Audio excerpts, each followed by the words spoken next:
Hey, welcome to New Jump City, everybody, where we recap the week in American and Japanese sequential art. I am your host, Christian Espinal, and joining me through Discord, it is the man, the myth, the legend. It is Joshua Gangsta Time Gold. Called partner, but it should be called Gangsta Time. Yeah, man. Boy, do we got a nice week for y'all. Hell yeah. So excited. Also, back from the dead, it's the fucking Edgelord himself. It is a big news, Brian. I still can't taste anything.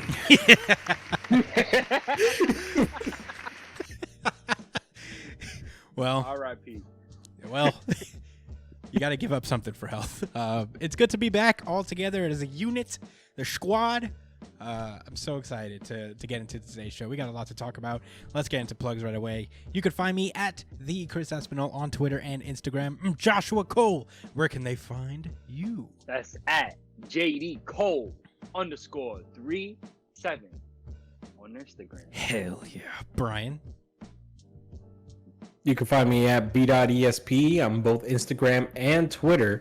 And whenever I decide to stream sometime this decade, maybe by the time the next presidency comes, I'll That's be already streaming. here.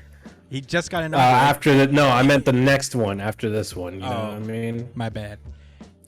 So you can find me at twitch.tv/itspunchline. All right. You can follow the show itself at New Jump City on Twitter and Instagram.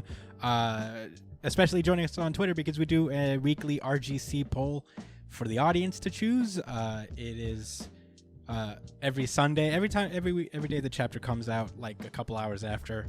I usually put up the poll. They only let me use 4, so if you have a favorite that's not on there, write it in. I'll count it as a vote. Also, follow our theme song guy at DrumFoo, at drum_foo. Very talented gentleman. If you have any questions, suggestions, anything you guys want to talk to us about, email us at newjumpcitypod@gmail.com or comment below on the video that you're watching. Also, if you're listening on iTunes, give us a 5-star review. That'll be super sweet of you to do. Also, Spotify, we're on that. Follow us there. Google Podcast, Amazon Music. We're everywhere. Everywhere! So find us there. And if you're listening on YouTube, please like, subscribe, all the things, share the stuff, all the things. I don't like self-promotion. Anyway, let's get into the show. It is time to randomize. Oh, no.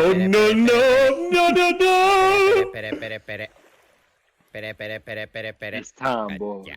It's time. One Piece. This is, Oh, my goodness. yeah. I said a whole lot of things before the podcast, but all the bullshit aside, RGC. Yeah. Number 1, okay. RGC certified RGC certified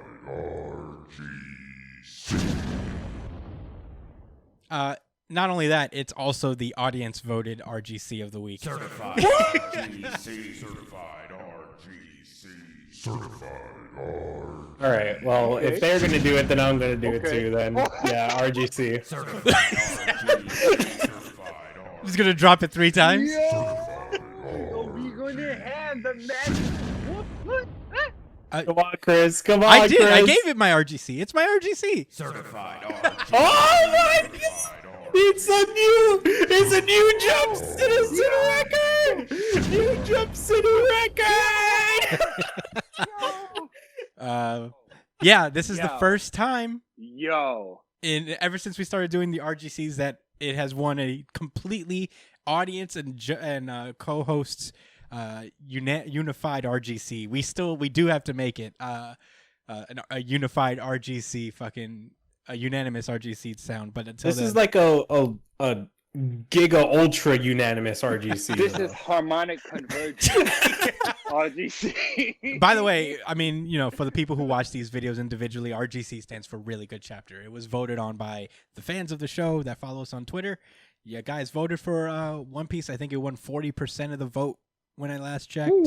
The grand majority. I mean, this is honestly pretty much a surprise because Black Clover was also on that list. And I was like, honestly, this is Oda's highest accolade that he could ever have. yeah, is, someone tell Oda. The ultra I would giga have- unanimous. I would have to RGC. agree with that, Brian. I would Yeah. have to agree.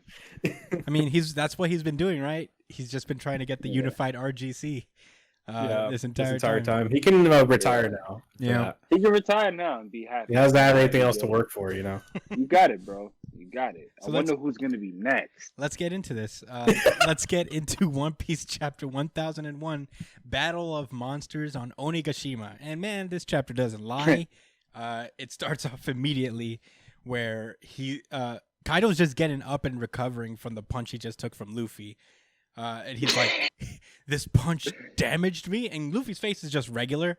He's just like, yeah, I did that. Yeah, how that one feel? You fucking That asshole. bitch hurt, didn't it? That bitch hurt. That bitch hurt, right?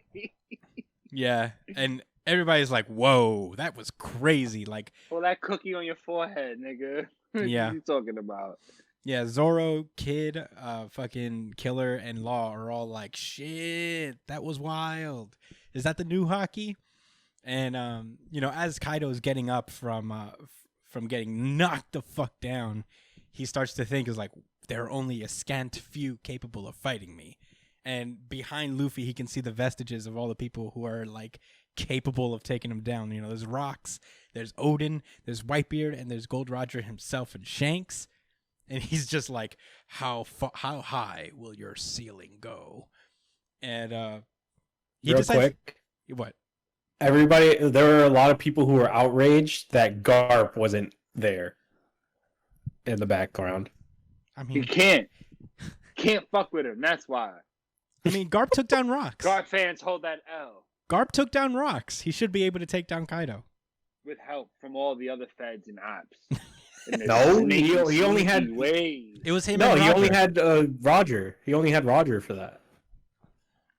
That's a lot. That's a big deal. Yeah. That's Roger, and That's he's true. one of those vestules. Vestibules. Vestibules.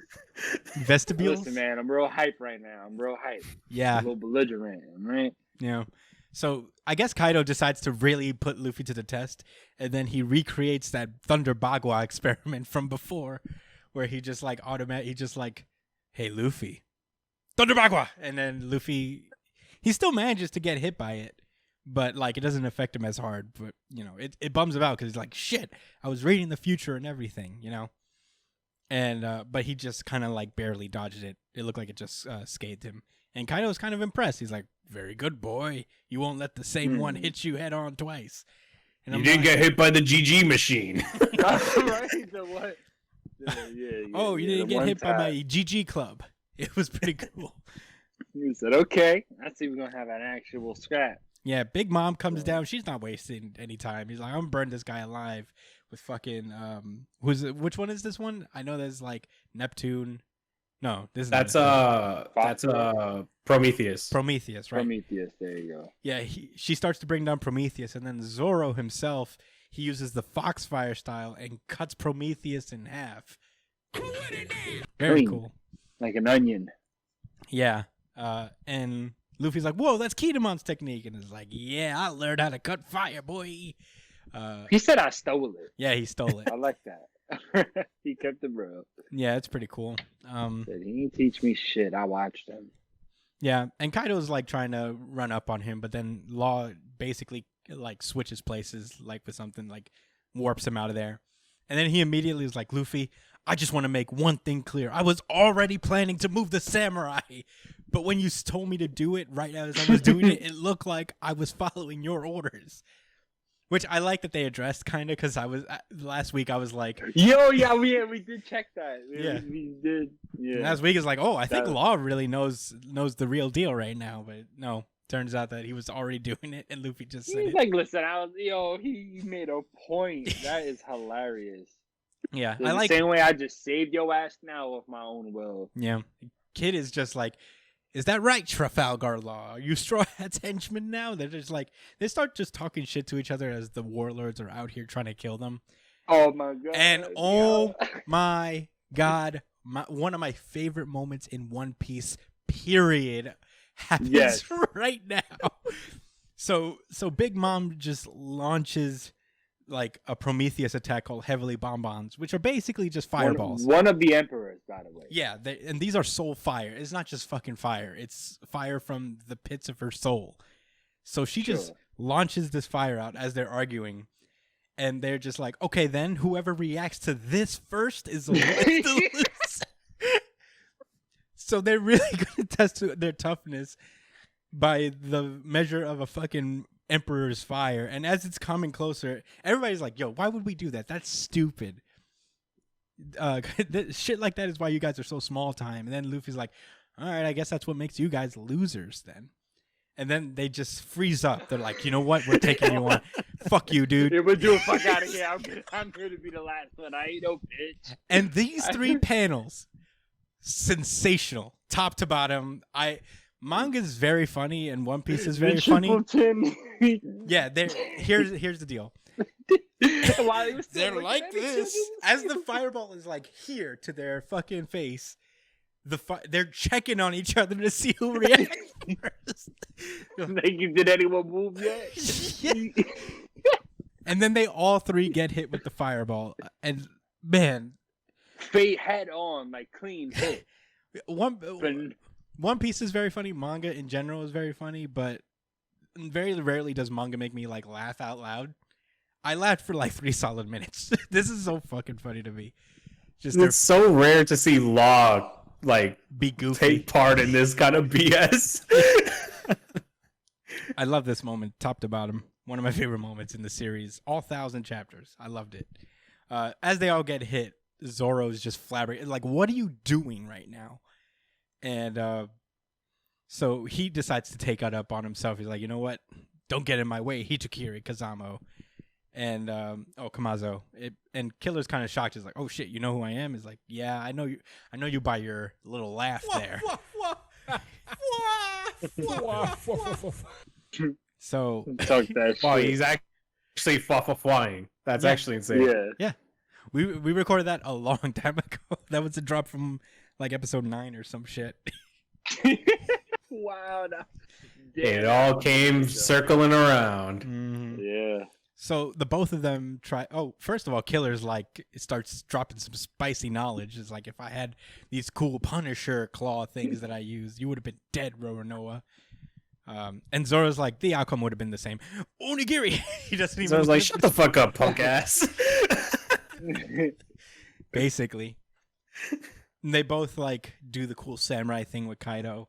But it doesn't really. He did his 3-sword style. That's a lot of things we ain't see in a minute. He hasn't pulled out the 3rd sword in a long time, right? He's using it, but it is kind of like rare that he uses all 3 of them at the same time these days.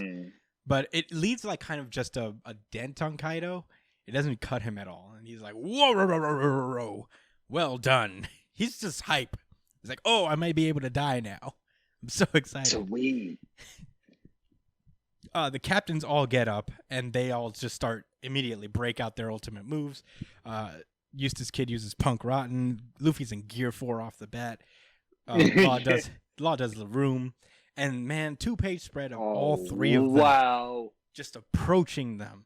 And, like, apparently one of Eustace's special moves is basically he turns himself into a fucking mech. It's so fucking cool. Yeah, right. Like, what else was he gonna do, right? Like this is Oda we're talking about. Yeah.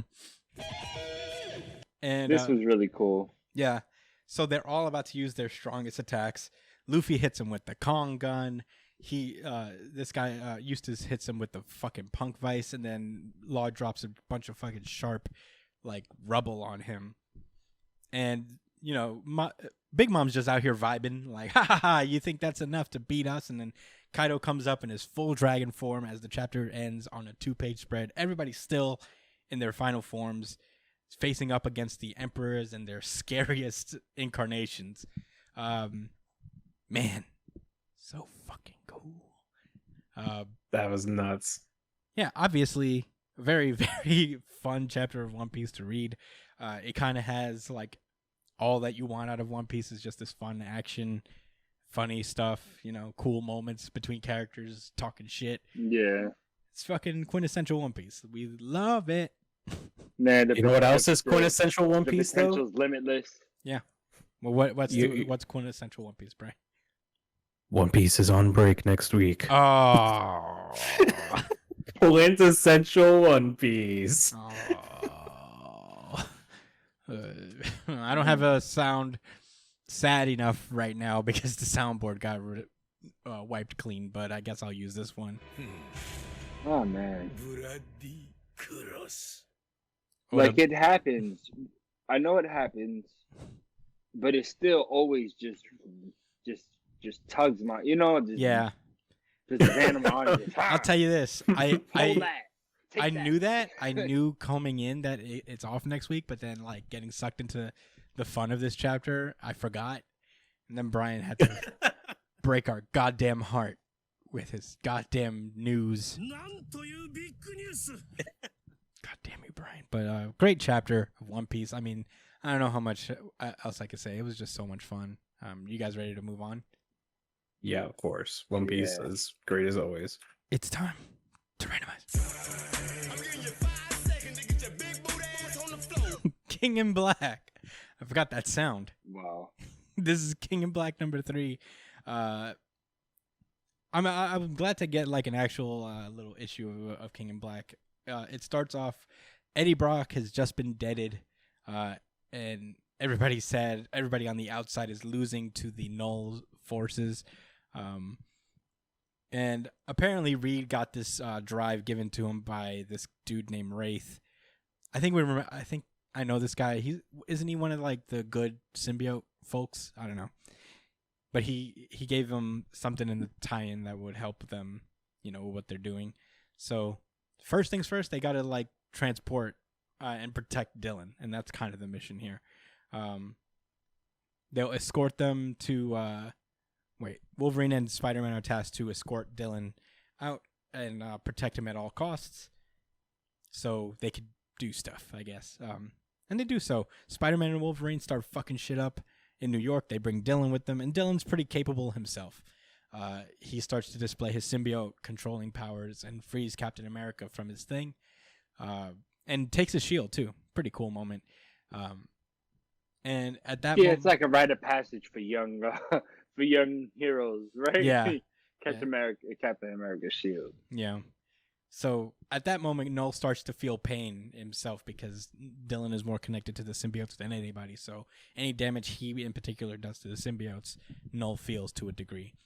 But that's also a bad thing because now he knows where he is. And he's like, I'm going to get you, kid. So, he just goes full force for Dylan. But who comes in and saves the day? Thor. It's called Partner, but it should be called Gangsta Time. So he comes from wherever the fuck he was at. I guess his own series, I guess. I guess that arc finished up. We didn't see it yet. Yeah, it's funny because Donny Cates writes both of Thor's, so I guess like he purposefully kept him out. Like he's doing stuff for me right now. He'll be back soon when his arc is done. Like it's not like we thought he would never return or nothing. Mm-hmm. It's just it was really interesting that he didn't finish that up first, given the the fact that he's writing both series. Yeah. Shit, I would have did it that way, but maybe it was just out of his hands. Yeah. No big deal.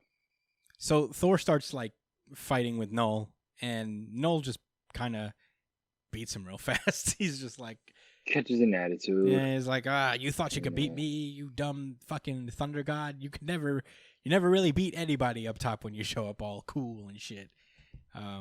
If you were, shit. The writing was really nice. No, it's awesome. Between them, they would talk. Yeah, I'm being you said it right. The language was incredibly spicy. Yeah, I'm being dismissive, but it is the next few pages where Null and Thor are fighting are actually pretty cool. He knocks his jaw off with the Mjolnir.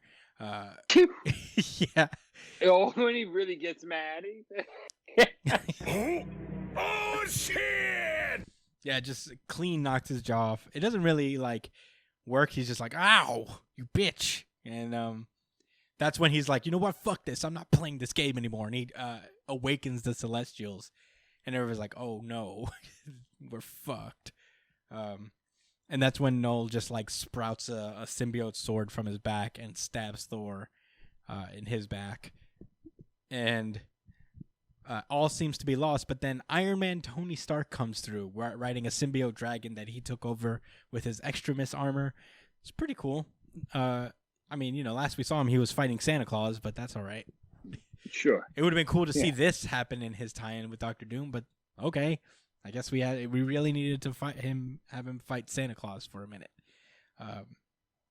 But he's like, everybody's like, yo, you have a fucking dragon? It's like, not really. I have a symbiote dragon that can morph into whatever I really want to. So he basically, I don't know if he turns this thing into he takes over one of the Celestials.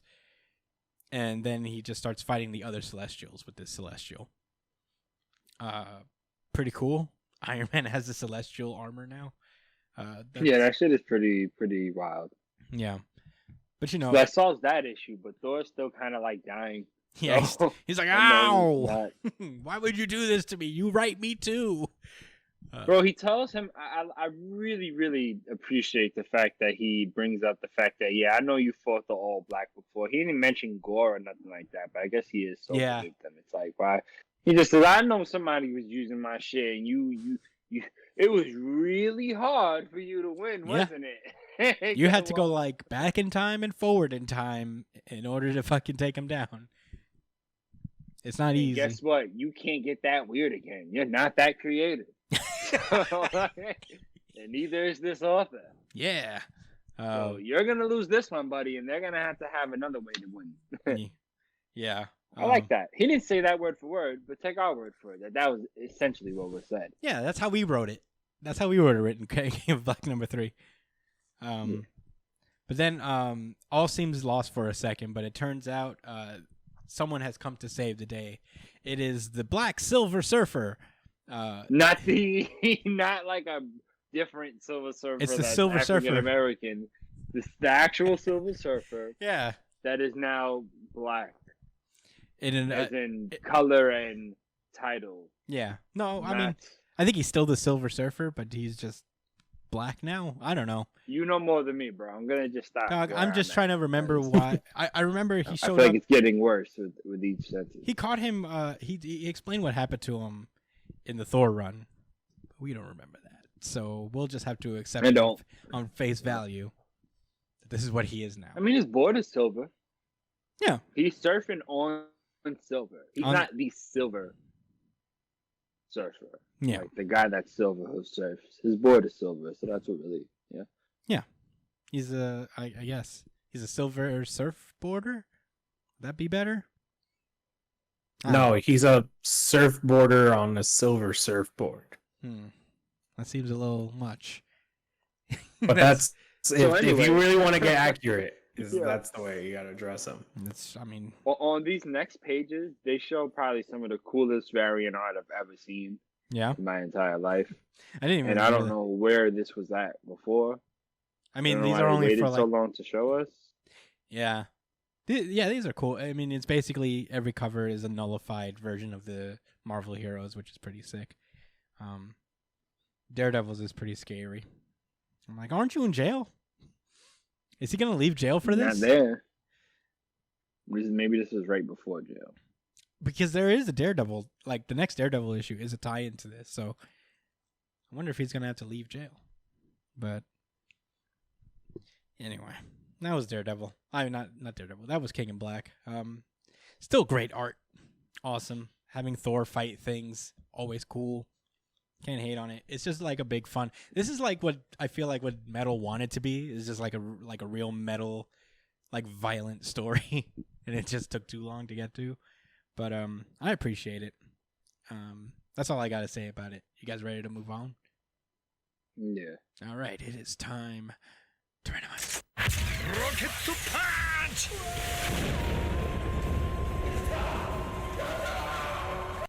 Jujutsu Kaisen.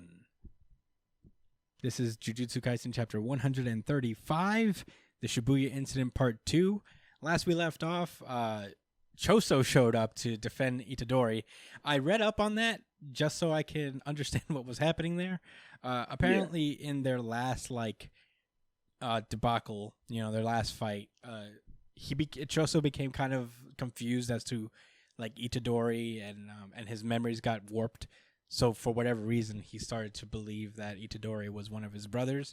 On top of that, because Choso can feel the deaths or the imminent deaths of his family members through their blood connection, his like cursed technique, his blood stuff, his controlling blood, he could feel Itadori was about to die, so that must mean to him logically that Itadori is somehow his brother. And that's why he is the way he is. He's just kind of like a confused guy. But yeah, he's just... So Itadori has two dudes who want to be his brother. I guess so. He's just as confused as me. That's what it sounds like.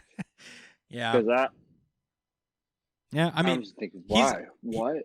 Well, he's not sure of himself, you know? He's just like, all I know is I can really only sense the deaths of my brothers, and if I sense Itadori, then for whatever reason, that he must be my brother.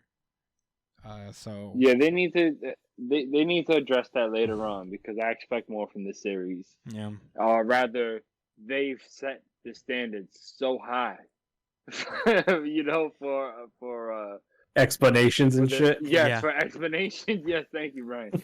So, yeah, if there's anything this series is not lacking in, is explanations. To what happens, so you can't question it and say that's dumb or doesn't make sense. Yeah.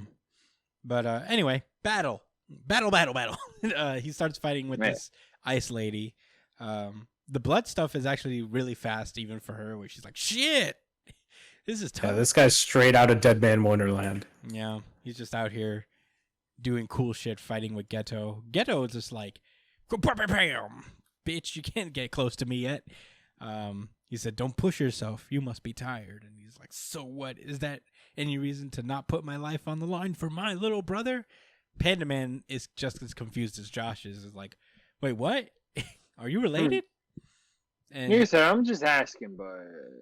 You're not related, right? You're not related, right? Panda Man would have been like, yeah, we gotta execute you right now if that's actually your brother. Damn, dude. This is unfortunate. Like, we were already going to execute you once you ate all the fingers, but this is getting dire now. When you're actually related to one of these and then Itadori reminds me, because I almost forgot, like, because I was so shocked about what's happening right now. And he says, no way, he almost killed me earlier. I was like, yeah. They like had a fucking... They had like a whole throwdown in a bathroom, right? They had multiple throwdowns. Everyone's confused is basically the point. But, you know, no time to really think about that now. It's time to really take down Geto and this lady henchman of his who has, like, pretty strong fucking Iceman jujutsu, as she, like, manages to, like, freeze everybody like Aokiji from One Piece. She just, like, blows almost ice. instantaneous. Yeah. Everybody. Come on, bro. Let us see what Panda can do. Yeah. It seems to have, like, some kind of a thing. Oh, no. Or is this the blood magic that she stopped earlier? I think it is. Anyway. He's like... Geto's like, don't kill them. I need a messenger. And she's like, okay. We only need one messenger. Can I kill everyone else? So she basically walks right up to Chozo, and is like, I'm about to ice you, fool. And then that's when Itadori just drop kicks the ice off of Chozo. And conveniently, he's the only one that wasn't frozen at the moment. So, you know, they team up for a while. The Broom Witch comes down. Pretty cool special move. She just, like, does this cool air attack that she uses her, like, broom that she's flying on to sweep this wind scythe at them. They block it, but I like the aesthetic of that move. I thought it was pretty sick.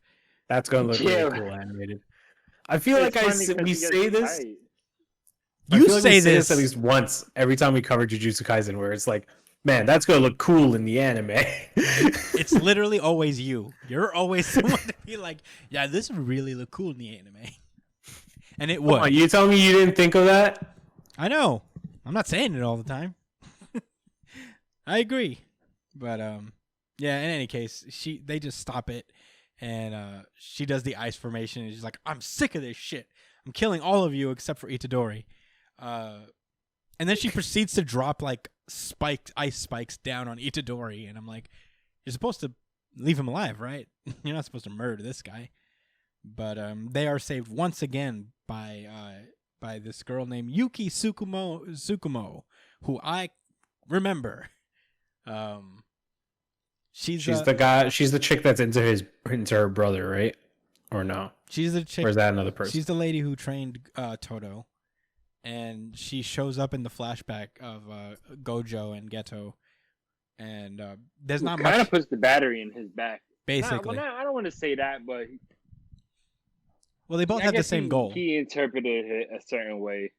Yeah, she ain't help. She ain't tell him like, listen, at the end of the day, we're not going to kill the humans, though. I mean, it's an idea, but we're not going to do that. It's not cool. Anyway, that's not really Gojo Sensei. That's that weirdo in his brain. Yeah. I mean, either way, like she... Anyway. Yeah, they were both talking about how to get rid of, like, curses forever. But Geto took it a whole different direction. She didn't really agree, at least that much is good. That she's not like, you got a point there, Geto. She was like, I wouldn't have gone there, but I'm not going to stop you. So, yeah, I mean, there's not much known about her. I think we're probably going to learn more now. Very cool, very interesting chapter, very fun chapter to read because of the action. Yeah. The stuff with Chozo is a little weird, obviously. I'm still not like 100% sold on that little plot point, but I'll take it. I'll accept it for now. We'll have to see the explaining later. I have faith. Mm-hmm.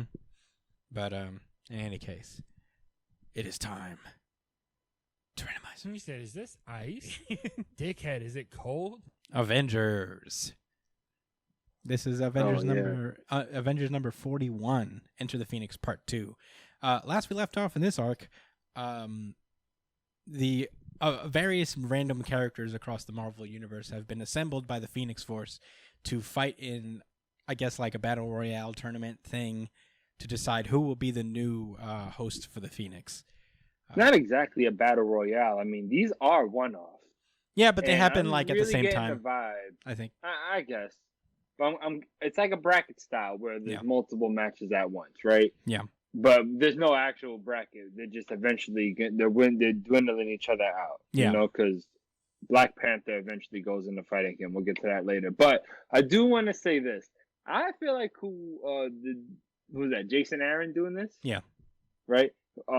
He definitely read the swords, or was like heard enough things to be like, oh, they're not really having a tournament fight with one-on-ones properly. Yeah. Oh, I'm stealing their thunder. I mean, I would have accepted it from both parties, honestly. Like if both of them wanted to do tournaments, I would have taken both, But this is, like Josh said, this is more like of a one-on-one tournament style. We start off with Black Panther.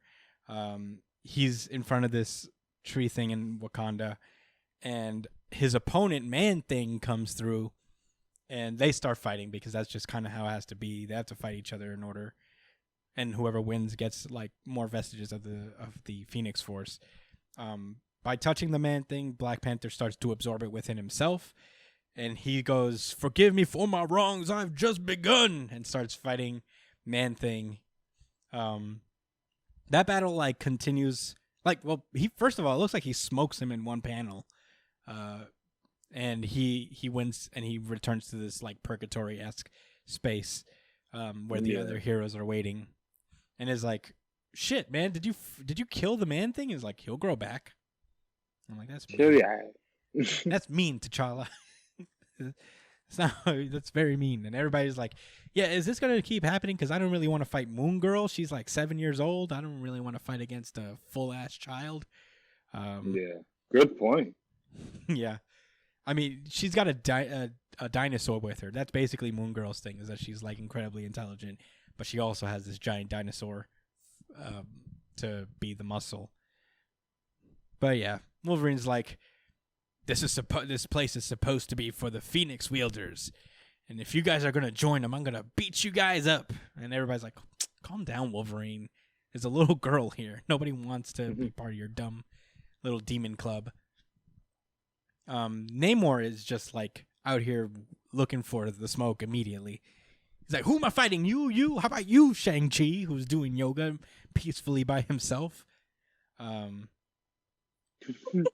Before is it you? He gets up real close. Dude, to him. spits in his Shang-Chi face. is like, "Nigga, I will break your jaw with my no powers having ass." You know the people with no powers are. I like Shang-Chi. I'll say this. I like Red Widow. Red Widow is great. We're gonna Hey, address hey, that later. hey. She has no powers. Everybody has powers in this arc. Everybody gets the Phoenix Force. All right. So You Shang-Chi gotta actually use them though. Shang-Chi with the Phoenix Force is basically Rock Lee in the Gates form, I think. At the very least, he's Rock Lee in the Gates form. Sure. All right. You got it this time, Chris.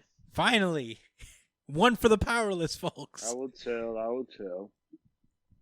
So yeah, he basically is all up in fucking Shang-Chi's face, and Shang-Chi doesn't even pay mind. She-Hulk is like, all right, this guy's going to be a problem. We might as well take care of him right here, right now. But the Phoenix Force doesn't really allow it.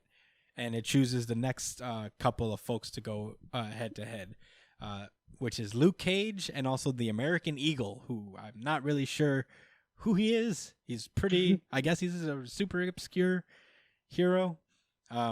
Luke Cage is like, I don't really want to be part of this dumb Phoenix shit. And American Eagle's like, I do, and just socks him in the face. They continue their battle. In the blue area of the moon, Shauna the She-Devil fights off against Moon Girl and Devil Dinosaur. I don't know where Moon Girl is. Is she supposed to be this? I think it's just the dinosaur. Maybe the Phoenix was like, yeah, I'm not going to violate this little girl. I don't see her anywhere. I'm She's not a like monster. Captured or tied up somewhere else. Yeah. But are they going to kill her fucking dinosaur? Like, come on. Yeah, I guess they got to kill her dinosaur. It's whack. Valkyrie is faced up against the Orb. Who I'm surprised is whacks his fucking face with the fucking mace, dude. It was wild. You could see the folds of the fucking orb just like form around the mace. I'm like, yeah. Damn. Yeah, it was pretty aggressive. yeah, really aggressive. This is my favorite one though, because Hyperion is matched up with someone and he beats himself because he starts to realize like such awesome power. With this combined with my actual intrinsic powers, I can just start to hear more languages than I can count. As many races as there are stars, all laughing, crying, whispering love to one another. It is universe teeming with life, rebirth. No, and he just like crumbles down. He's like, "This will change me, expand my mind. I cannot be this open-minded." Yo, oh my god, I wanted to cry, man. Like, they are smoking these niggas, yo. I love the Squadron Supreme, but you know why? Because of who they getting at. It's like Team America, nigga. Yeah. I love this shit. Yo. He said, God forbid. Tolerance.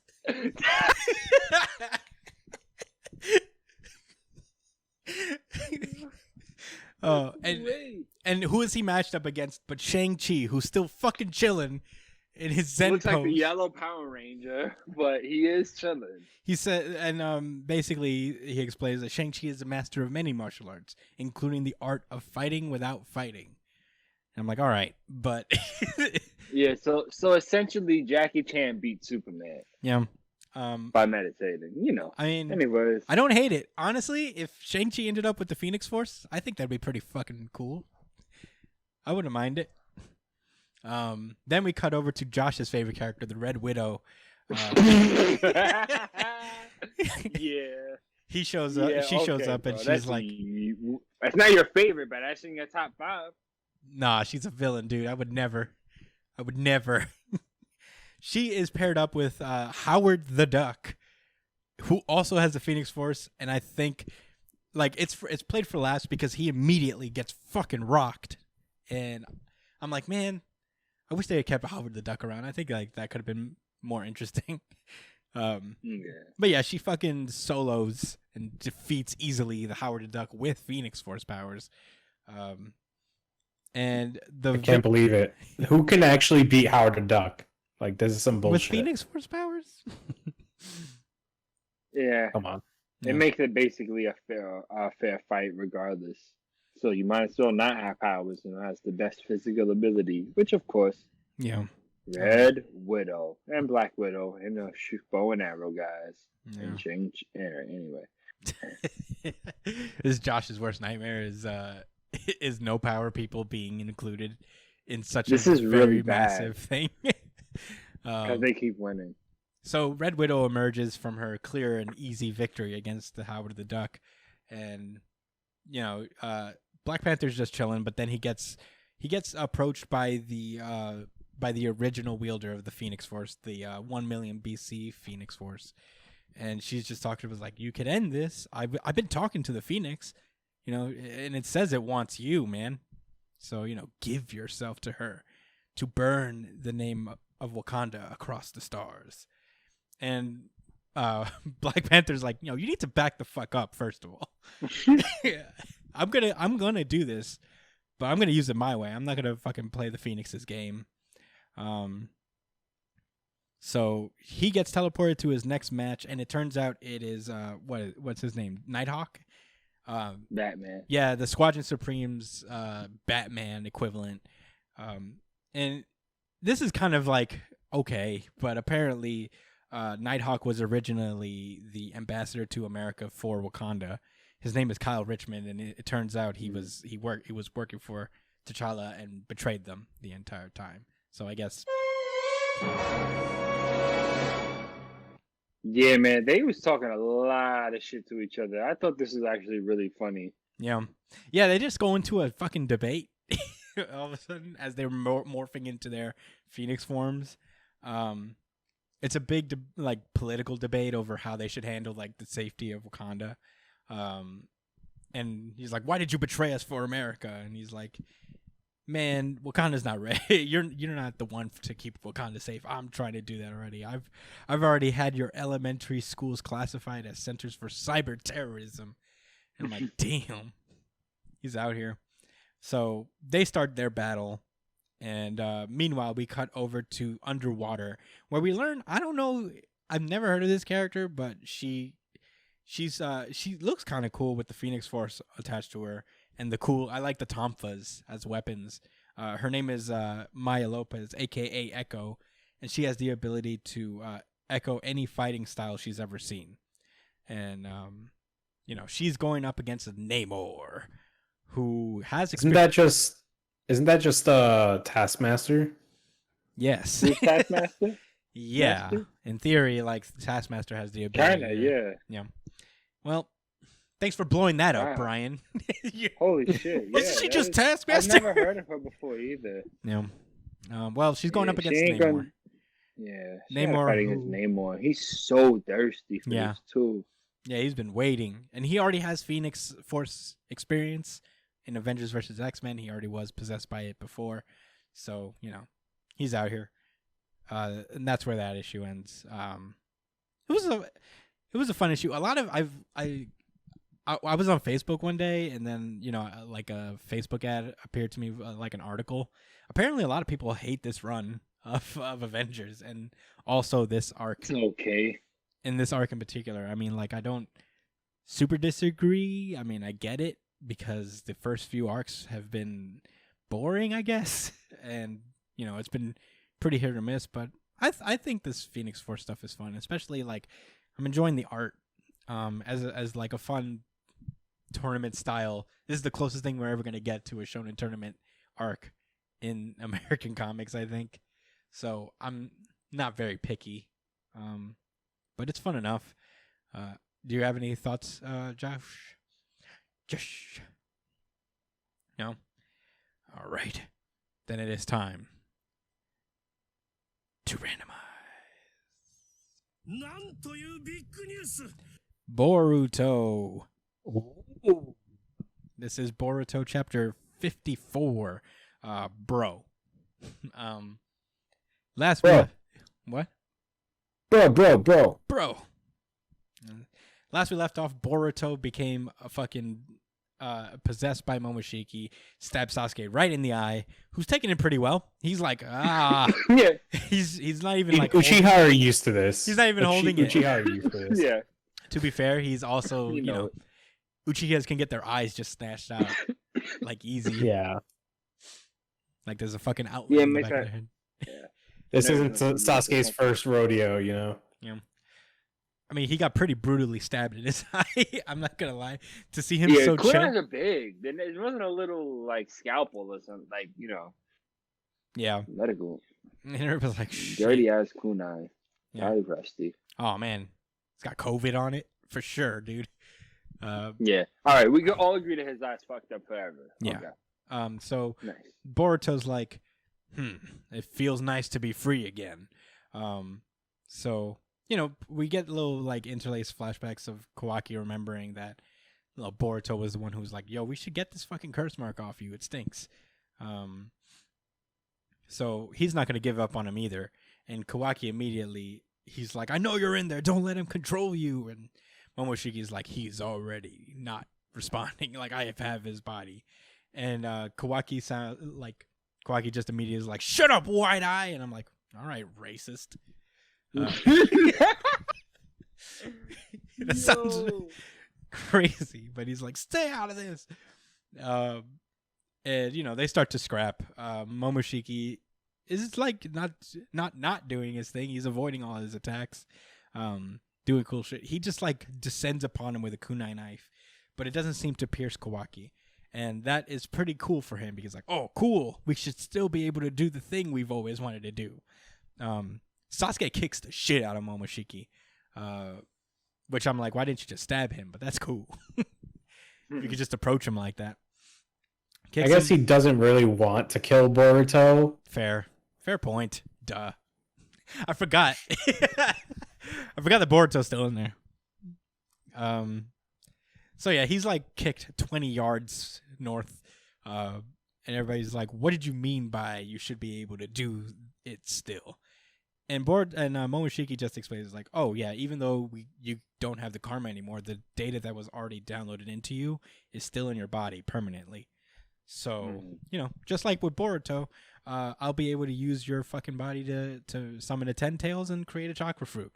It won't be as big as we want. Yeah, I could feed you. Yeah, I could feed you to it because you ain't complete, but it's all good. Yeah, I mean, I'll make it work. Better than nothing. Does that mean he still has access to karma then? Yeah, I think like this is just basically indicating that this is how they continue to tap into the Otsutsuki powers in the future. Even if they do get rid of them, they still could probably tap into them in that way. So yeah, they continue to fight again. Naruto tries to get up, but because of the what was it called? His like ultimate transformation that he did. I forget what it's called though. Yeah, it only showed up once. I mean, it's kind of I know it started with a B or something, but yeah, he can't move because, as stated, that is for real do or die technique.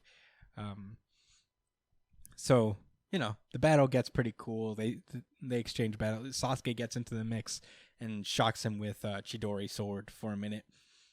He does the rock hands. I just realized, like the hand sign he uses, like and yeah, basically he starts to question. He's like, wait a minute. Ninjutsu doesn't usually work on these guys. They usually just kind of absorb it. So why didn't he do that? And as Momoshiki's like, why do you really intend to kill your favorite student? And then I remember it's like, oh yeah, Sasuke did actually say that he was gonna kill Boruto if he ever got out of hand. So he fires off an Amaterasu, but Momoshiki quickly uses a shadow clone to block it. Uses the fireball technique. It's not working. Momoshiki dodges that shit. Kawaki notices that Naruto's not moving at all now. And he turns to Sasuke. He's like, yo, shouldn't we do something about him? He's fucking dying or something. Sasuke, I mean, he has to put it in the back of his mind. There are more pressing matters at the moment. He's like, look, man, I wish I could save him too, but we have to keep moving because we'll all be dead if Boruto isn't dealt with. And it's interesting because like as Sasuke starts to put the gears together in his mind, he starts to realize that there's a high chance that he's vulnerable to ninjutsu because the only reason he came out is because Boruto was so low on chakra that he was able to take advantage of that, take over his body. So if we can restore his chakra, Boruto may be able to regain consciousness. And yeah, that's when Boruto's like he peeps them. I don't know if he overhears them. Momoshiki rather. He listens and he's like, shit, they know now. He might be wounded, but I still won't walk away unharmed if I face him. It's time to bring that out.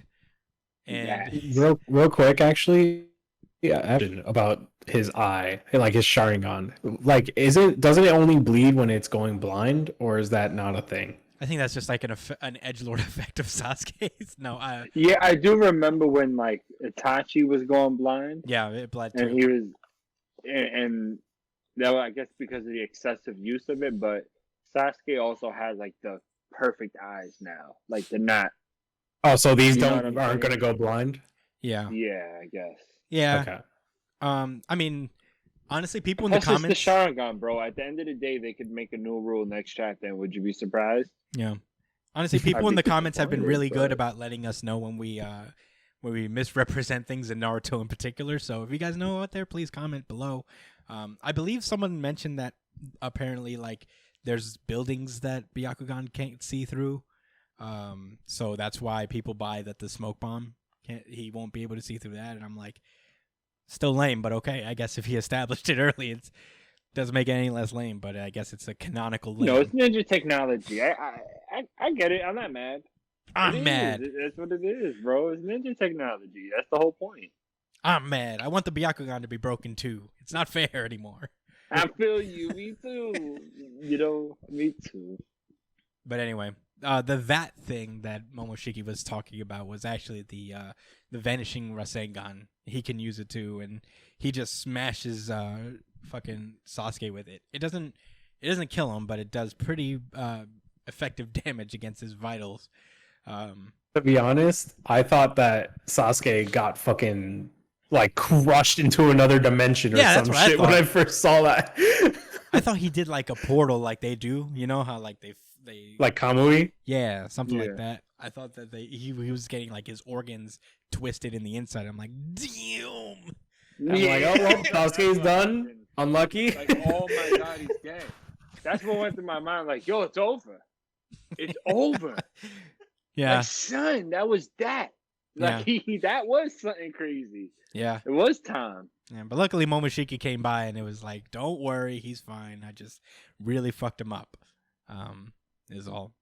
And then he proceeds to continue to fuck Kawaki up. As Kawaki continues to remember like cool shit Boruto said to him, you know. And as Momoshiki's about to, I guess like he's gonna like teleport them away. So, you know, get him away from Sasuke and Naruto. As he's about to do that, Kawaki just starts like, you know what, fuck this shit. You were a pain in the butt from the very first moment he met. And he sets himself on fire with a fire jutsu. And Momoshiki's like, wait, what? No. And since he needs him, he can't really just let him burn to death. So he absorbs all the fire jutsu chakra, which allows Boruto to regain consciousness and do that whole half-face thing where you're fighting for your own body. It's pretty cool. I did enjoy this moment for Boruto where he's like, I'm not going to let you do shit to Kawaki. He even tries to teleport him again, but he holds his hand back. It's pretty cool. And then at the end of it all, he's just like, I'm going to end this once and for all. And he snaps off the fucking Otsutsuki horn. And that causes... Yo, let me tell you this. I was thinking to myself, like, yo, like, imagine, like, if they, like, was fighting and he broke that shit, like, for and he just got mad tight. But instead of getting tight, like, that was actually his weakness. Yeah. Yeah, he just snaps it off. That stupid-ass horn. Yeah, that goofy fucking horn. And once again, Kawaki is clutch as fuck. Yeah. I mean, I ain't Kawaki gonna was lie, second I'm warming time. up to Kawaki and Boruto, man. same. I am. Same. They're- I mean, They've been through some shit, man. They've been making the OGs look soft. Yeah. You. yeah, I mean, I'll say this. I feel like this may be dangerous, but it feels like a more like established relationship than Sasuke and Naruto were back in their day, you know, because Sasuke and Naruto had their one mission together, but Kawaki and Boruto have been through a couple of scraps together before they start. And Kawaki actually lived with Boruto for a while, so there's more of impetus to like build a relationship there. I buy it. I think it's pretty cool. As they're both sitting next to each other, lying next to each other, beaten up and victorious, just looking at each other like, sorry to be trouble. Back at you, stupid bro. Back at you. Stupid bro. And Sasuke is relieved. He's still bleeding from his eye, but he's like, well, at least one problem solved. And then he turns over to Naruto, and he is not moving. His eyes are closed. Everyone is concerned, and that is where the chapter ends. Oh God. This is a good one. Oh my God, I want the next chapter right now, dude. February 19th. That's after Valentine's Day, guys. Yeah, man. Yeah, this is a pretty good chapter of Boruto. I am warming up to the relationships here. The action was pretty cool. One thing I appreciate is that I have some notes here. I like how Momoshiki isn't just going to be like the equivalent of Nine Tails for Boruto. Knock on wood. I hope he doesn't. I hope they continue on. I hope they continue on that trajectory where he's just kind of like this antagonistic force, and then eventually they murder him and allow Boruto to use his powers still. Another thing is, like, I actually like that there's a rule to Boruto being able to transform into him, that and there's a way to get him back other than him just being like yelling at Momoshiki and saying like, fine, I'll let you have your body back. You know, I like that. I like that there's a one condition. Yeah, I'll let you have your body back, but then you owe me a fever. So yeah, and maybe I won't kill all your friends and family. You got there's a series we're gonna talk about this week that definitely kind of went with that trope. Jujutsu Kaisen went with that trope. Kinda. Oh yeah, but another one as well. Yeah. Yeah. Overall positive on Boruto. The series is growing on me every chapter, and I hope it continues that streak. Honestly. Real quick. Yeah, sure. So the community has a theory that Kawaki is going to be the main character of Boruto. Given the super vagueness of, like, you know that time skip stuff, right? The time skip scenes. It's I know. It's really, really vague, like the way that they talk to each other and shit. And there's a theory that since Kawaki has seemed to become more of the hero or more Naruto mirrored character, and you know Boruto always leaning towards like Sasuke, and people are theorizing that with Momoshiki in his head, he could possibly manipulate him into becoming something different. Oh, he could end up being like the kind of the villain / someone that needs to be saved later. Yeah, I'll tell you what. Kind of like that's not a bad idea, man. Yeah, because like Kawaki doesn't have his karma, like the karma anymore, the way that we know it to be as a dangerous thing. So true that. Who knows? I may reread that first little scene from that opening chapter and right read into it. yeah, not there's more data. It's really vague because like Kawaki says like I'm gonna send you where I sent the 7th, and yeah, I mean Boruto is always about like Boruto was talking about that shinobi still exists, you know, he's still a shinobi, like the old ways aren't always gone. Yeah. So maybe it's just like a battle of ideals by that point. Who knows? Like after Naruto passes on, like, you know, a new age of like shinobi come, and like maybe we don't need to be ninja anymore or some shit like that, you know? Yeah. I mean, it's hard to speculate right now because there's so little to go on in terms of what happens that far into the future for Boruto. But yeah, I mean, I don't not buy it. I feel like it's not the good guy's job to kill Naruto. So I wouldn't. Or unless like saying that he sends you where he sent the. Yeah, he's not saying that he killed Naruto. He's just saying I'm going to send you where I sent him.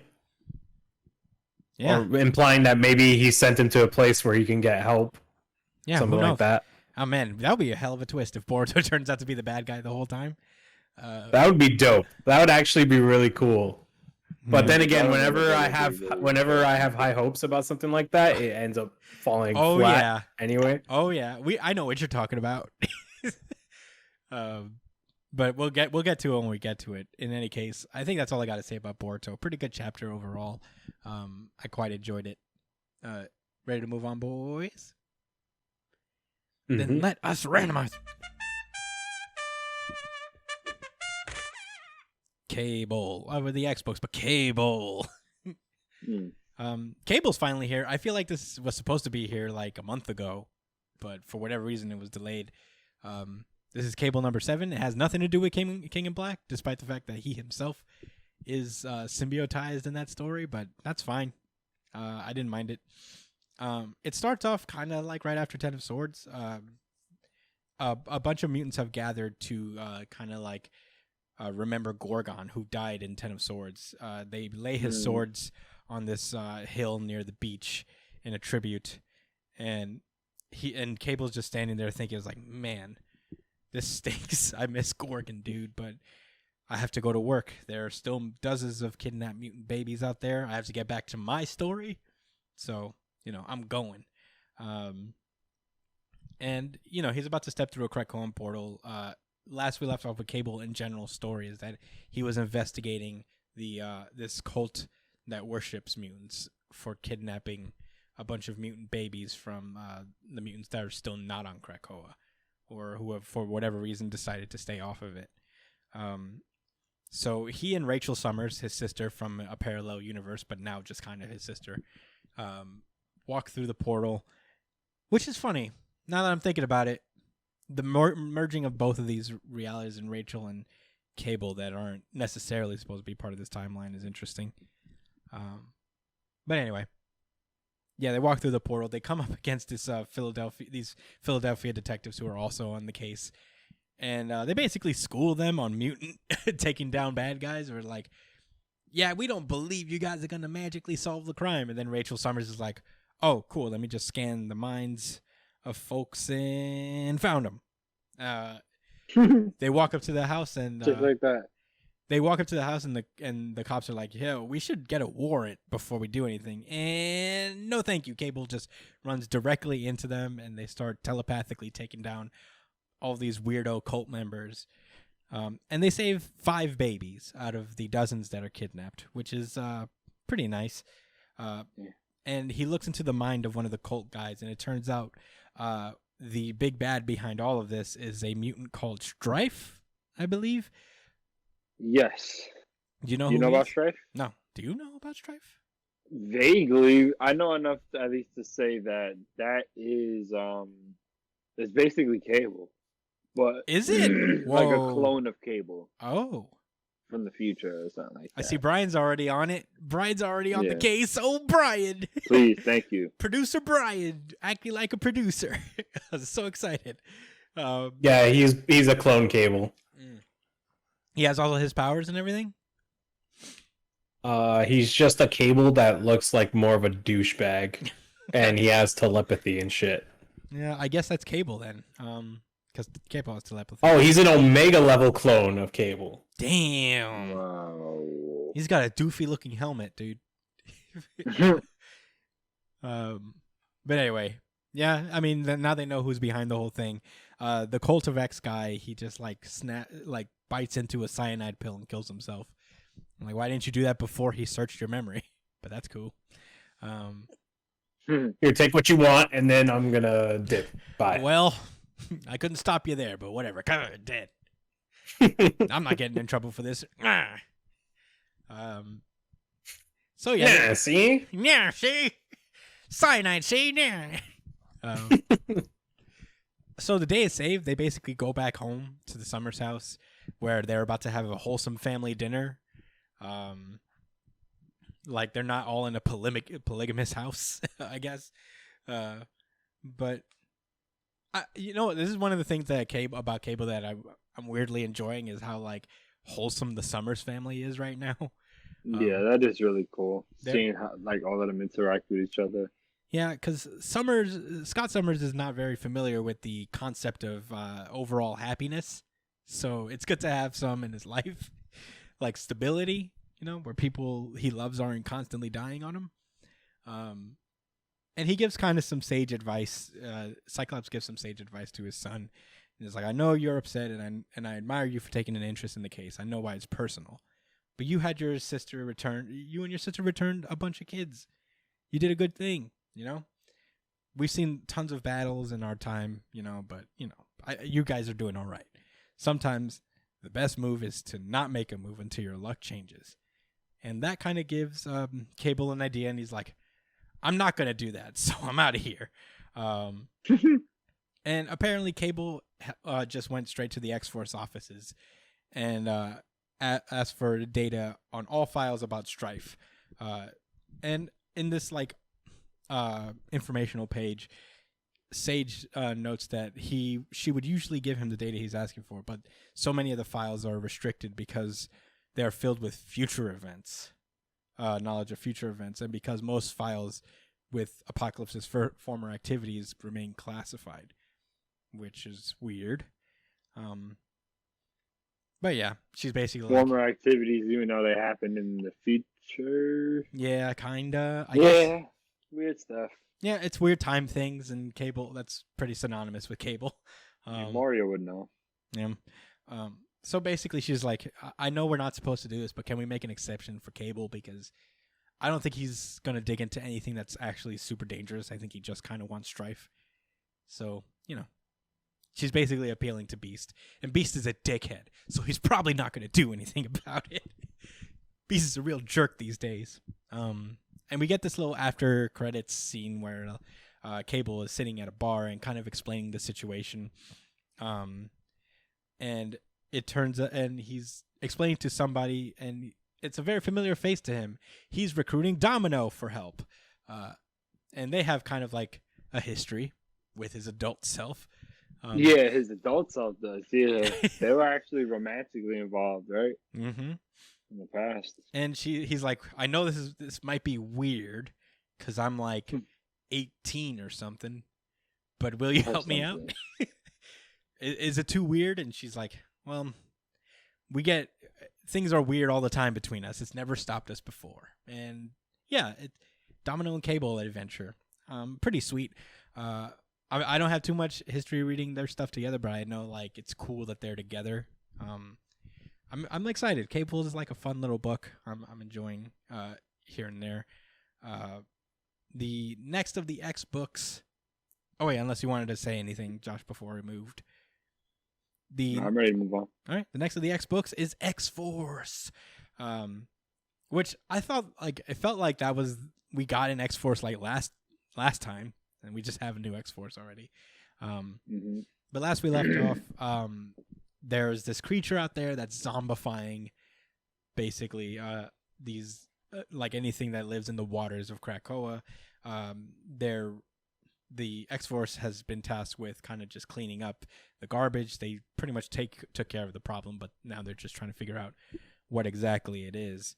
And it seems to be like this weird living parasite that grows off of Krakoa, or like is like aiming to infect Krakoa to a degree.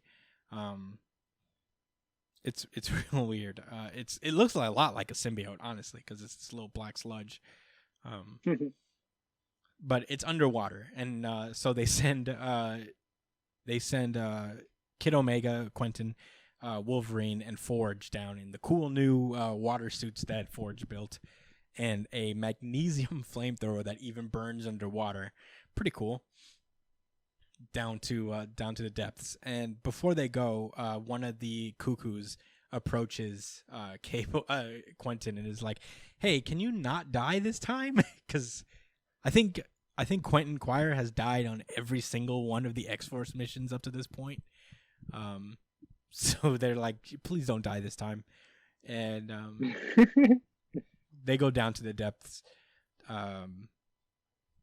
They go deeper and deeper, and yeah, there's like creepy shit down there. Scary monster thing starts to attack everybody. It grabs Quentin Quire first. And it looks like, well, first of all, they get approached by what looks like a kraken. And they're like, fuck. It took over a kraken. Yeah. And then something grabs Quentin Quire and drags him to the depths. And it turns out it's a hammerhead shark with the infection on him, the parasite on him. And it's like, no way, I'm not dying on this arc. And he holds off these this shark for a while, but then it turns out there's a bunch of other sea monsters attacking. But that's when Wolverine and Forge pull up to help and assist. But they're overwhelmed pretty easily. There's so many of them and only 3 of them. And luckily enough, Namor's around with his cool electric trident. He comes down and saves us, like, what are you doing here? I don't like it when people swim in water at all. If I catch anybody in water, I'm tight. Do you get too deep? I hate it when you non-fishmen dabble in my water puddles. I hate when you come to Fishman Island. Stay away. Don't take a dip. Do not take a dip. So he's like, fuck off. I'll take care of this parasite. Leave. And so they do. They just kind of leave it to Namor. And they're like, all right, fuck you then, and fly up, and then that's where the issue ends. I guess. I can't really tell by the next issue preview, but maybe it comes back. It looks like it's going to be an issue centered on Quentin, which I'm excited for. I love Quentin Quire. But yeah, fun pair of books. Nothing groundbreaking, but pretty enjoyable nonetheless. Josh, any thoughts before we get? Nah, man. I think this is a huge deal because the last time they brought Namor along, aside from the Giant Size X-Men, the Giant Size Magneto issue, was when they tried to talk to him about joining the mutants of and Krakoa. So I don't know. I wonder what implications he's gonna have down the road. Yeah, that's Namor, what stuck out the most to me. Namor's been showing up a lot lately. He's like in Avengers, and he's making X-Men. moves. Yeah, he's around. He was talking about what he could use with this stuff. Mm-hmm. Yeah, it's a big deal in King in Black, all that stuff. But yeah, who knows? But that's still all I gotta say. You guys ready to go? Yes, sir. Let's randomize.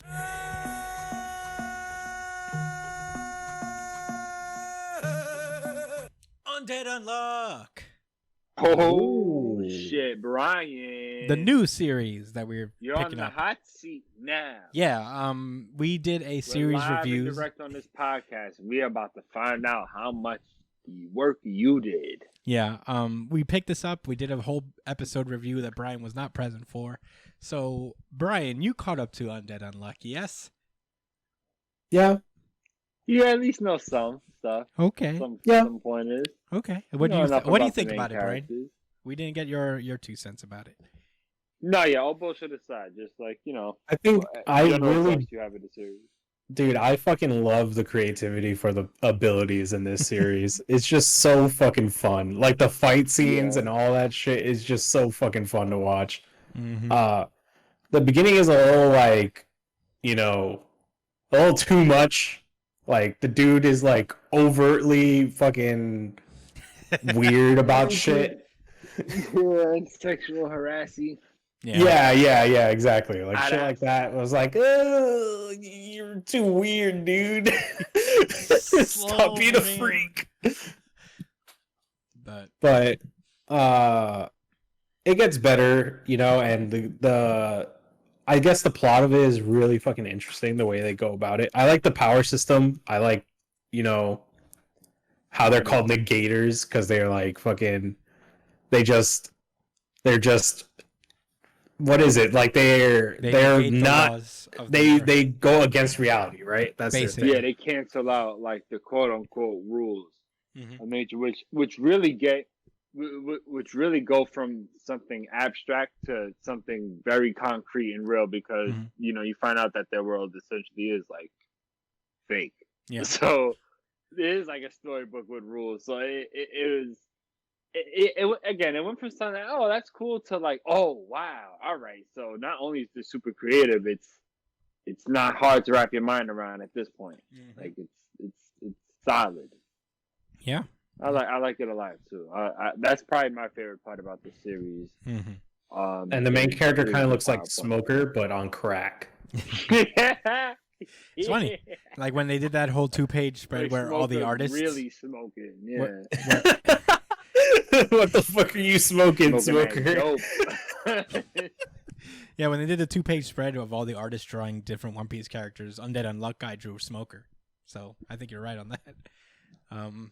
But let's get into the new chapter proper. This is Undead Unluck chapter 47, Akira Kuno. And I guess I got to point out something I was wrong about. This mangaka artist character, I think I kept referring to him as a she. I don't know. It looked ambiguous. I mean, I went with the safety, but apparently he was a young boy who read manga with his mom all the time when he was a kid. It was basically a bedtime story for him. We get a little bit of a backstory into who this sensei character is. Not only just reading manga, but manga that he wrote when he was a child. It's a very little sweet opening page, actually, and then we cut to the immediate present where he is facing off against Unrepair. I forget this kid's name, but his law is Unrepair that he breaks. So he's basically there for information because she knows everything. She knows everything about this plot, and he's just out here like, I want to know everything that you know, every part that you didn't draw out, that is. And Akira is just like, no way. I'm not gonna let you take these guys down and all that stuff. So he starts to fight. I think he gets like his arm just like cut continuously through. He already lost one arm, and we get a little bit more of his flashback. One day when he was walking home from school, it seems like he discovered an artifact known as the G-Liner, which is basically a manga drawing pen, ink pen. And the first touch, it can see the past and future events of the current time loop in its entirety. And basically he's able to see the entirety of Undead Unluck from beginning to end even. So he's like, whoa, this is cool. Negators, UMA, artifacts. It's a sci-fi extravaganza. Uma Thurman?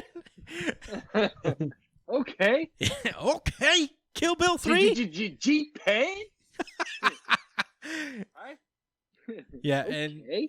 Yeah, but I'm a ghost. He is stoked. So he starts running, and then turns out like he bumps into somebody, but he phases directly through them. And he realizes at that same moment where he picked up the pen, he also became a negator. And his ability just basically wiped him out from being able to be seen. And nobody could find him, even his mom, who's like right there in front of him, and she's calling the police trying to find him. And it's kind of sad. He's literally there watching his mom panic and shit, like thinking that he's missing or lost or kidnapped or whatever. And no matter how loud or how much he tries to touch her, nobody will ever know. And it's like some shit straight out of the Twilight Zone. Yeah, it's real sad, dude. Yeah, it's pretty wild. I genuinely felt bad for the kid. Yeah, and his mom is like falling apart, and she's like, please let Akira be alive somewhere, and please let him continue to draw the manga that he loves so much. And I mean, at some point, I guess the kid decides that he has to go, and he's like, well, I'm a negator, I guess, so I'll have this ability until I die. So should I just die then? I'm like, damn. It's a pretty heavy question to just ask casually. But no, he decides to just stay alive and draw manga and just get really good at drawing manga. Which was cool because he felt a little bit of inspiration from the characters from the images of Undead and Unluck. Mm-hmm. I thought that was a really nice little touch right there. Yeah. Like how he got inspired from his own kind of work or ideas. Mm-hmm. So, he decided, like, you know what? I'm going to keep fighting until my dreams come true. And he considered actually writing Undead Unluck, but then decided, no, I want to write my own story. And he basically morphed the Undead Unluck story into this shoujo title called To You From Me. And he gave himself a pen name. And he watched as like his manga became beloved by a bunch of people, and it became super successful. And even to the point where his mom in a hospital bed, which I'm like, damn, is she dying? Picks up his manga, and is like, the art is quite lovely, isn't it? And I'm like, Undead Unluck, you touched my heart. And that's when we cut to the present, as Akira says, they are the reason I'm alive. And at that moment, as his arm is being lopped off, Andy and Yuko, right? Her name is Yuko, right? Fuko, sorry. Andy and Fuko emerge from the book. Or I guess Andy's turning back into a human from the book that he became. And yeah, the battle will continue next chapter. I like this chapter a lot. It was such a randomly very deep and sad story for what otherwise was kind of just like this, like, I'm your sensei and I'm just stronger than everybody, but it gives it a little bit more depth. In a very direct way of giving it to us, too. Yeah. Actually. By the way, did you notice that his his new author name is Unknown? Unknown. Unknown. Yeah. Unknown. That's his ability. That was his Unknown. I forgot about that. Yeah, I guess that's his ability, is unknown, which is pretty cool. But yeah, I mean, very surprisingly touching chapter. I wasn't really expecting that to be. It was surprisingly touching. Even for Undead Unluck. I hope he don't die. I mean, he lost both his arms. I mean, he cut his first arm off. Okay. Yeah, I wonder he's thinking right now is like, well, maybe I shouldn't have done that just to show off. But yeah, I mean, that's all my thoughts. I really enjoyed this chapter. It was surprisingly deep for. I mean, not to say that Undead Unluck is not like emotionally gripping into a degree, but I did enjoy. I was kind of surprised by like how sad this was. I mean, the last 3 chapters were really decent. Actually, they're pretty deep, especially when they were out west talking about death. Yeah, I was like, oh, oof. Yeah, this series got it. It's got a lot of good qualities to it that deserve high praise. Yep, super happy it's on the lineup. But yeah, that's all. Pleasure I to keep going forward with it. Yep. Ready to move on, boys? Oh yeah, it's time to randomize. Fuck yeah! Black Clover. This is Black Clover chapter 200. Oh, this one was really good too. Yeah, holy color shit. Pages. Although it's very suggestive color pages. No, that's the best ones, bro. Come it's on, good. You know No, yeah, it's really well made. It's like painting. It's like a paint thing. I appreciate it. But this is chapter 278, Undying Bodies. And we're getting the third battle of the battle against the Dark Triad. It'll be Jack and Noct versus Dante. It starts off first panel like a ton of Jack's slashes are already making their way through Dante, and Dante's just kind of eating them. He's just like, Morris's sorcery science has improved my body's regenerative abilities even further. Nothing except anti-magic can hurt me. And Noct is like, damn. If we're gonna win, we'll have to gamble on Jack's magic. And which is really interesting to me at first. Yeah. I forgot what his magic was in the first place. Oh, I remember Jack's. I really like. And then he says the magic that cuts things that can't be cut. Well, all right, Zoro. That makes sense. Yeah. Yeah, no, for sure. So yeah, Dante is just like, whatever, dude. Gravity magic. And he just slams him down to the ground. But Noct is not deterred because he summons one of his demons, Slotos, and he gets this like fucking cool armor mode.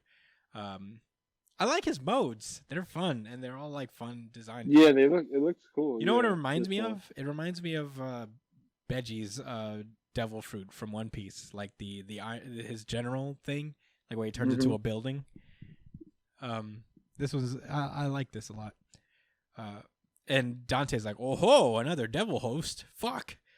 But you know, Noct starts to taunt Jack in hopes of kind of like riling him up, because that's about the only thing he can think to do at this point. But Dante's like, don't ignore me, and he tries to land a punch on him, but Noct blocks with his cool shield thing. And it's pretty cold because he's like, do you mind? I'm talking with the captain. I'm talking here. to my teammate right now. Yeah, Why don't you fucking relax for a second? Kicks the shit out of him.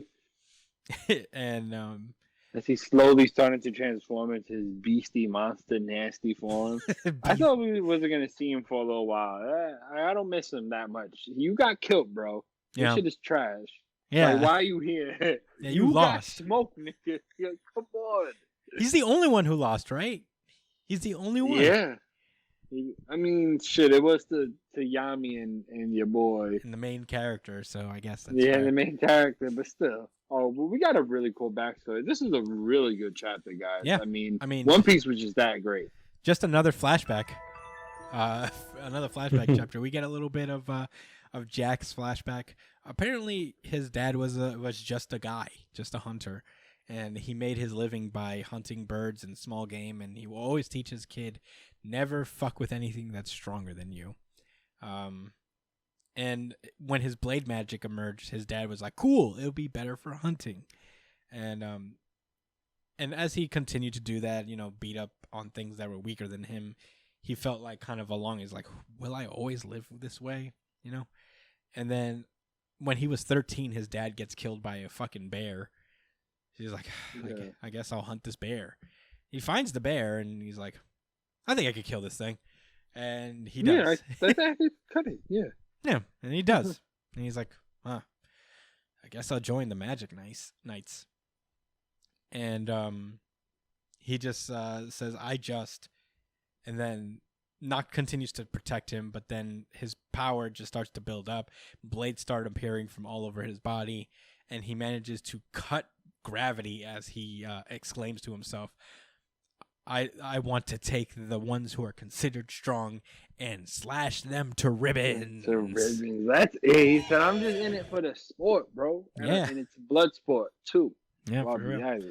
I respect it, man. Yeah. He's so he's so determined that he cut through the fucking magic, like as if it was anti-magic. That was really cool. Yeah. That was creative. Oh, it was pretty cool. And then he unleashes just a flurry of slashes. And Dante's like, no matter how much you attack, no mere insect could kill me. And he says, yo, don't mess with insects, as like, I guess a metaphorical mantis just appears above him.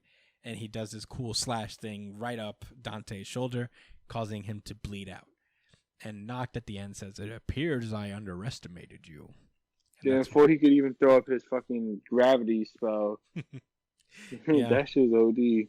Yeah. Let me cut that part of your body off so you can't even form it. Jack is one of my more favorite, like, Magic Knights even before this chapter, where he was like, oh. Yeah, he's the type. He's the gully type, He's the gully type. He's not, like, too obnoxious like Marilena. Not that I have a problem with her, but they're different enough, Yeah. He's not with all the extra shit. He just wants to fight. He's like, man, I want to give me the bad guys. Mm-hmm. I want to kill bad guys and fight strong people. Yeah, I appreciate him. I like his power. I like the blade magic. I think that's pretty cool. It makes sense. I like how they made him important. How he said you may not have anti magic, but you're the next best option that we have, and we can make it work. Huh. It's like a team going in with a backup quarterback. You know what I'm saying? Yeah. That's like close enough to like how your actual quarterback plays and understands the system. Yeah. It's like, it's all right. We just got to work a little bit harder and be a little bit more creative. I like that a lot. I like that. Good job, Black. He cut through gravity. That was something Oscar would do. And he was just saying like, fuck out of here. I'm not losing to nobody. I like that. Yeah. I do, man. Yeah, I like it too. Good chapter. Jack the Ripper, right? That's my guy. Mm-hmm. But that's all I gotta say about Black Clover. You guys ready to move? Yeah. Yes, sir. Let's move.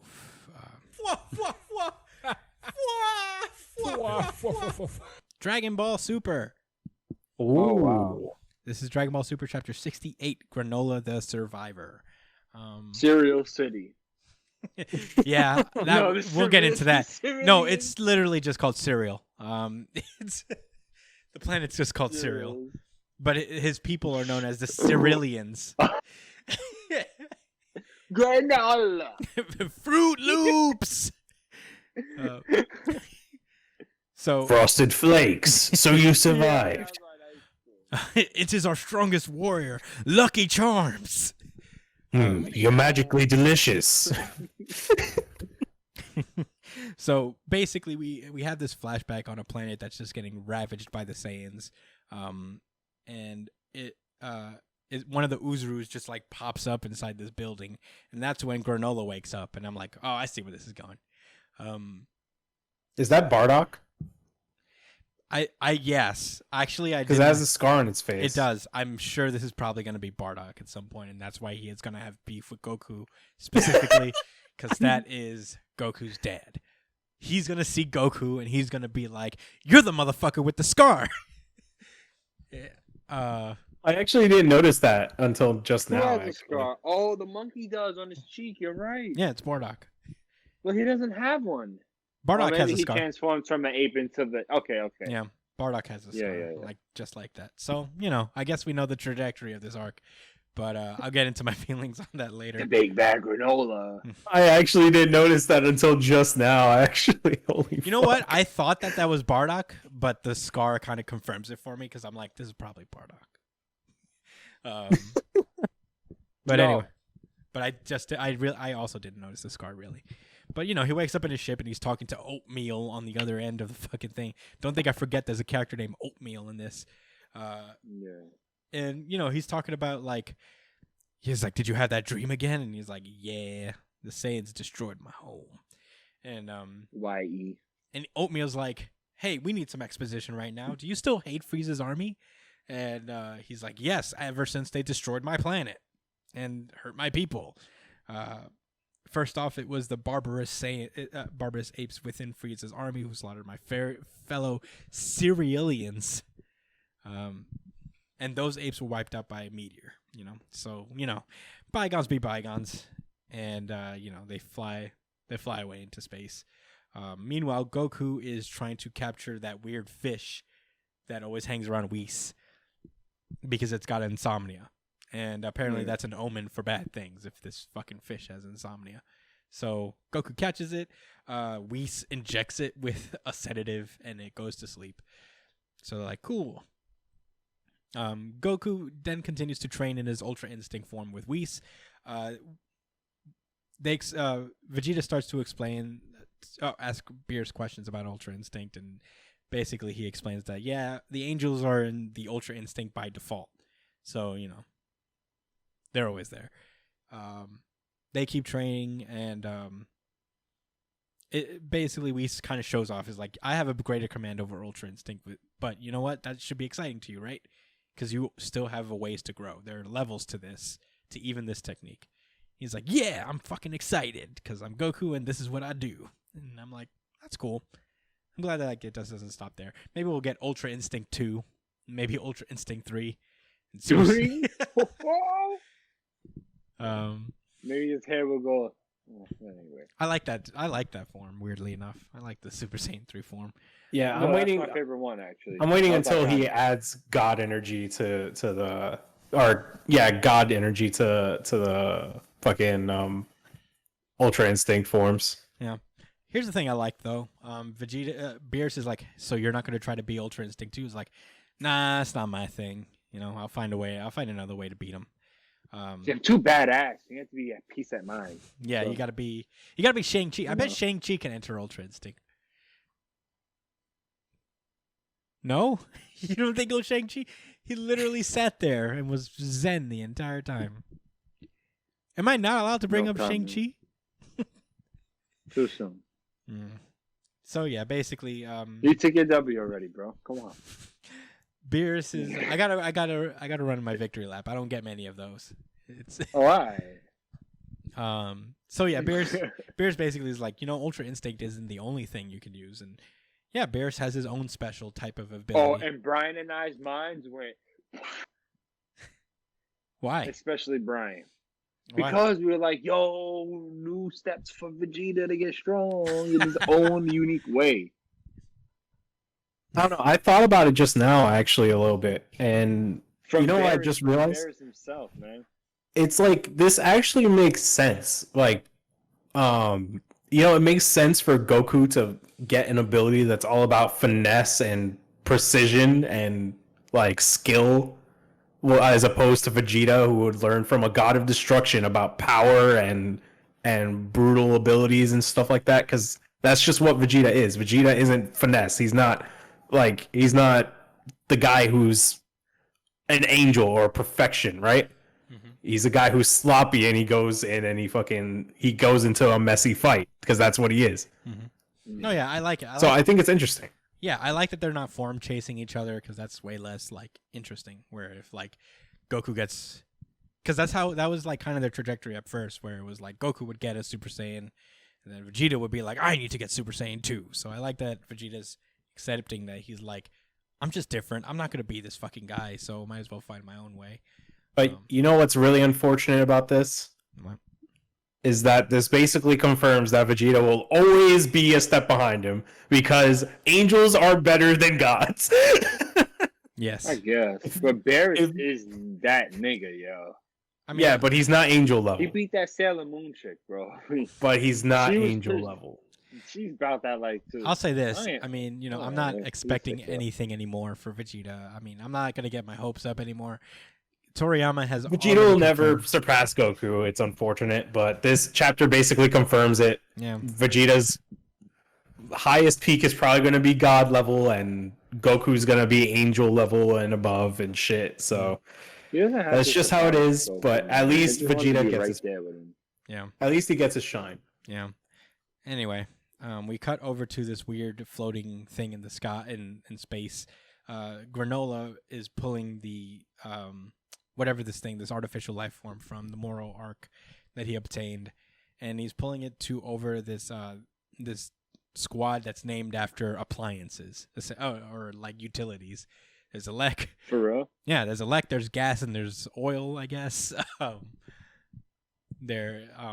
Yeah, he basically goes up to him and is like, hey, so I got your thing, pay me my bounty. And yeah, they talk a little bit about it, and he's like, why do you want this thing anyway? You're trying to fucking build a weird army? And he's like, nah, I got my troops right here. We heaters ain't running an army here. If the day ever comes we need more muscle, we could buy muscle, you know? And he's like, all right. And he tries to this elect guy goes back upstairs, and he's like, I heard Frieza's back. And Elect's like, oh, Granola's like, wait, what? What are you talking about? Yeah, Frieza's back. And he's like, yo, I can finally get my revenge. Where is he at? I'm gonna find him right now. And yeah, Elec is still like being coy about it. Is like, ooh, you want revenge? Huh? Don't even try it. Frieza's back and somehow stronger than ever, so you probably wouldn't stand a chance. And Granola gets tight. He tries to approach Elec, but then Gas, one of the guys from one of his henchmen, just comes up and schools him real fast. And he's like, relax. We're going to go after Frieza at some point. You know, whenever you want to go get revenge, we plan on helping you out. But So they're heaters, and then it's Frieza. So that's like the rival. Oh, you're right. Whoa. That's crazy. I didn't think about this. Oh my god. Fucking. Oh my god. Good catch, Josh. I really didn't notice Jesus that. Christ. That's I really didn't funny. realize how simple this shit was. Granola. Yeah. So Granola is Go home and take some time to cool that head. basically is what he tells him, and then Granola's That like, means go holla at Frieza and go die to his golden form. yeah. So He's alive, right? yeah, he's alive. Yeah, he is. So Granola fucks off, but he's like, fuck it, I'm going after Frieza. And yeah, basically they see him fly off, and he's like, oh, damn, I think he's actually gonna go for it. And Wait, hold on, real quick. I can't unsee it now. I can't unsee it. They're doing fire puns every 5 seconds now. oh my god, you're right, They Brian. lit a fire under Granola. We'd be in hot water if. Yeah. Wow. I don't love it, but whatever. It is what it is. So basically, he's like, so Frieza's gonna ice the guy for me. Ice the He's guy. explaining- Wait, there's another one. Put this whole thing on the back burner. God, I hate it. Oh, I hate it now. I hate this. No, but basically they're saying like, you know what? He's getting a little too strong, so Planet cereal. yeah, I'm glad. All right. I'm glad that he's probably gonna go after Frieza, and Frieza's gonna take him out for us. He can't get too strong for whatever reason, because after all, soon we'll have all we need: the exact location of Zuno, the ultimate intel broker. And yeah, he's flying off, and he's like, it will take 2 days to reach the planet Cereal. And I'm like, it's still around? Are the people still there? I thought it was destroyed. But anyway, as he's flying through space, this old bounty hunter that he talked to before, who was like getting real cozy with his bounty thing, with the artificial life form, was like, haha, give me that bounty, bitch, I'm robbing you. And they settle down on this planet real quick to scrap up. He tricks them into going into his unmanned ship and somehow managed to escape to some mountaintop where he stuns 2 of them inside the ship. And he has like his gun thing like, no stun gun for you. I'll pierce you in your fucking heart, dude, if you don't back off. And also run your fucking money. He also takes his money. He leaves his money there. So yeah, that was a cool moment. So he's like, all right, well, now it's time for me to go back. Alec was right. I'm still not powerful enough to take down Frieza. To avenge the Cerealians I lost, I'll have to grow stronger than anyone. And as the Whis' fish thing is sleeping, he starts muttering in his sleep, Universe 7, balance shifting. The strongest warrior in the universe will soon rise up. Is it not Goku? Whoa. Wow. I feel like we're too mean to Dragon Ball Super sometimes, where I'm like, where we're like, whoa, strongest warrior? Like, granola. Put him in my yogurt. It's good. Dog, I swear to God, there's going to be a yogurt character at some point. Yeah. I bet money that yogurt's going to show up. Be the different types of cereal. How there's there's granola. There's kind of oatmeal. There's oatmeal. For Ritz. You know what I'm saying? Ritz crackers? That's hot cereal. Yeah, that counts as cereal also. Does it? Anything that's green. Really? That you eat in the morning. Yeah, grits, farina, oatmeal, granola. You know. Oh, I'm waiting for farina to show up. Damn, dude, you have encyclopedic knowledge of cereals. Well, those are some of the best ones. And it's funny because my grandmother, she used to call oatmeal hot. She would be like, "You want some cereal?" And I would be like, "Oh, what kind you got?" She was like, like the regular kind. Just the plain. I'm like, "What the fuck you mean by plain?" The plain? And she's like the hot cereal. I was like, are you talking about oatmeal? Like, no one calls it hot cereal. But that's how I knew. And then she also explained to me. Well, this episode's going to be called Hot Cereal. Hot cereal. Yeah. Real quick, are we not going to talk about how the Cerealians have a fucking Byakugan, essentially, on their right eye? It's not a Byakugan. It's just because they basically said Cerulean's right eyes are especially adapted to snipe. Is that right? That's a Byakugan, bro. Well, don't bring smoke bombs because I guess the Cerealians will do that. Shut the fuck up. I will be forever bitter. I will be forever bitter. You're so fucking petty. Hey, don't build any buildings that the Cerealians can't see through. What is the point of this dude's goggles if he has an eye that automatically does this shit for him? An aesthetic choice? No, it has like the communication device within it as well. Maybe there's like a certain condition, like maybe there's a certain like light that it can't take or whatever. I don't know. There has to be some kind of function to it, but I don't doubt that there is. Called the Byakugan. I'll call it that until it's proven otherwise. Yeah. Well, that was Dragon Ball Super. I mean, honestly, not a bad chapter. I do like that every now and then we get hints that like there are themes of Saiyans, of Goku and Vegeta having to answer for the sins of the Saiyans in the past. we get little moments like one of my favorite moments from the Moro arc was when Vegeta went to Namek.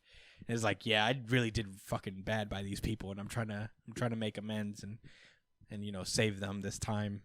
And I feel like this is gonna be a little bit more of that kind of stuff, which I appreciate. So I don't really have anything negative for real to say about Dragon Ball Super this chapter in particular. I'm excited to see where the possibility goes. Any final thoughts before we move on? This chapter is a 0 out of 10 for all the fire puns. You're right. I was a lot. I found another one with enough cash to burn. Oof. Fucking asshole. Fucking piece of shit. Yo, you are not a fan. All right. Frieza's back and somehow stronger than ever, so you'd be playing with fire. Dude, I didn't notice all of these before, Brian. I'll tell you what. You're really harshing my mellow right now. And we got to stop it before. When people are running scared, they ain't fired up to make deals. Brian, stop. That's enough. All right, let's move on. Oh shit! My Hero Academia.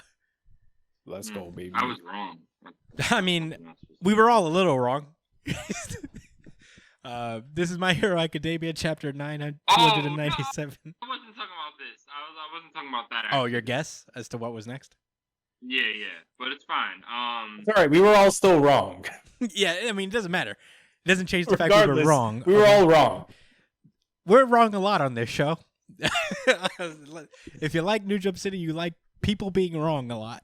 But this is My Hero Academia, chapter 297, Tartarus. The opening page. Tartarus sauce. Now that's the episode title. That was the taste that left in my mouth. Now that's the title of the show. This is 297 Tartarus. We start off with the jailbreak that we figured that was going to take a whole arc last week.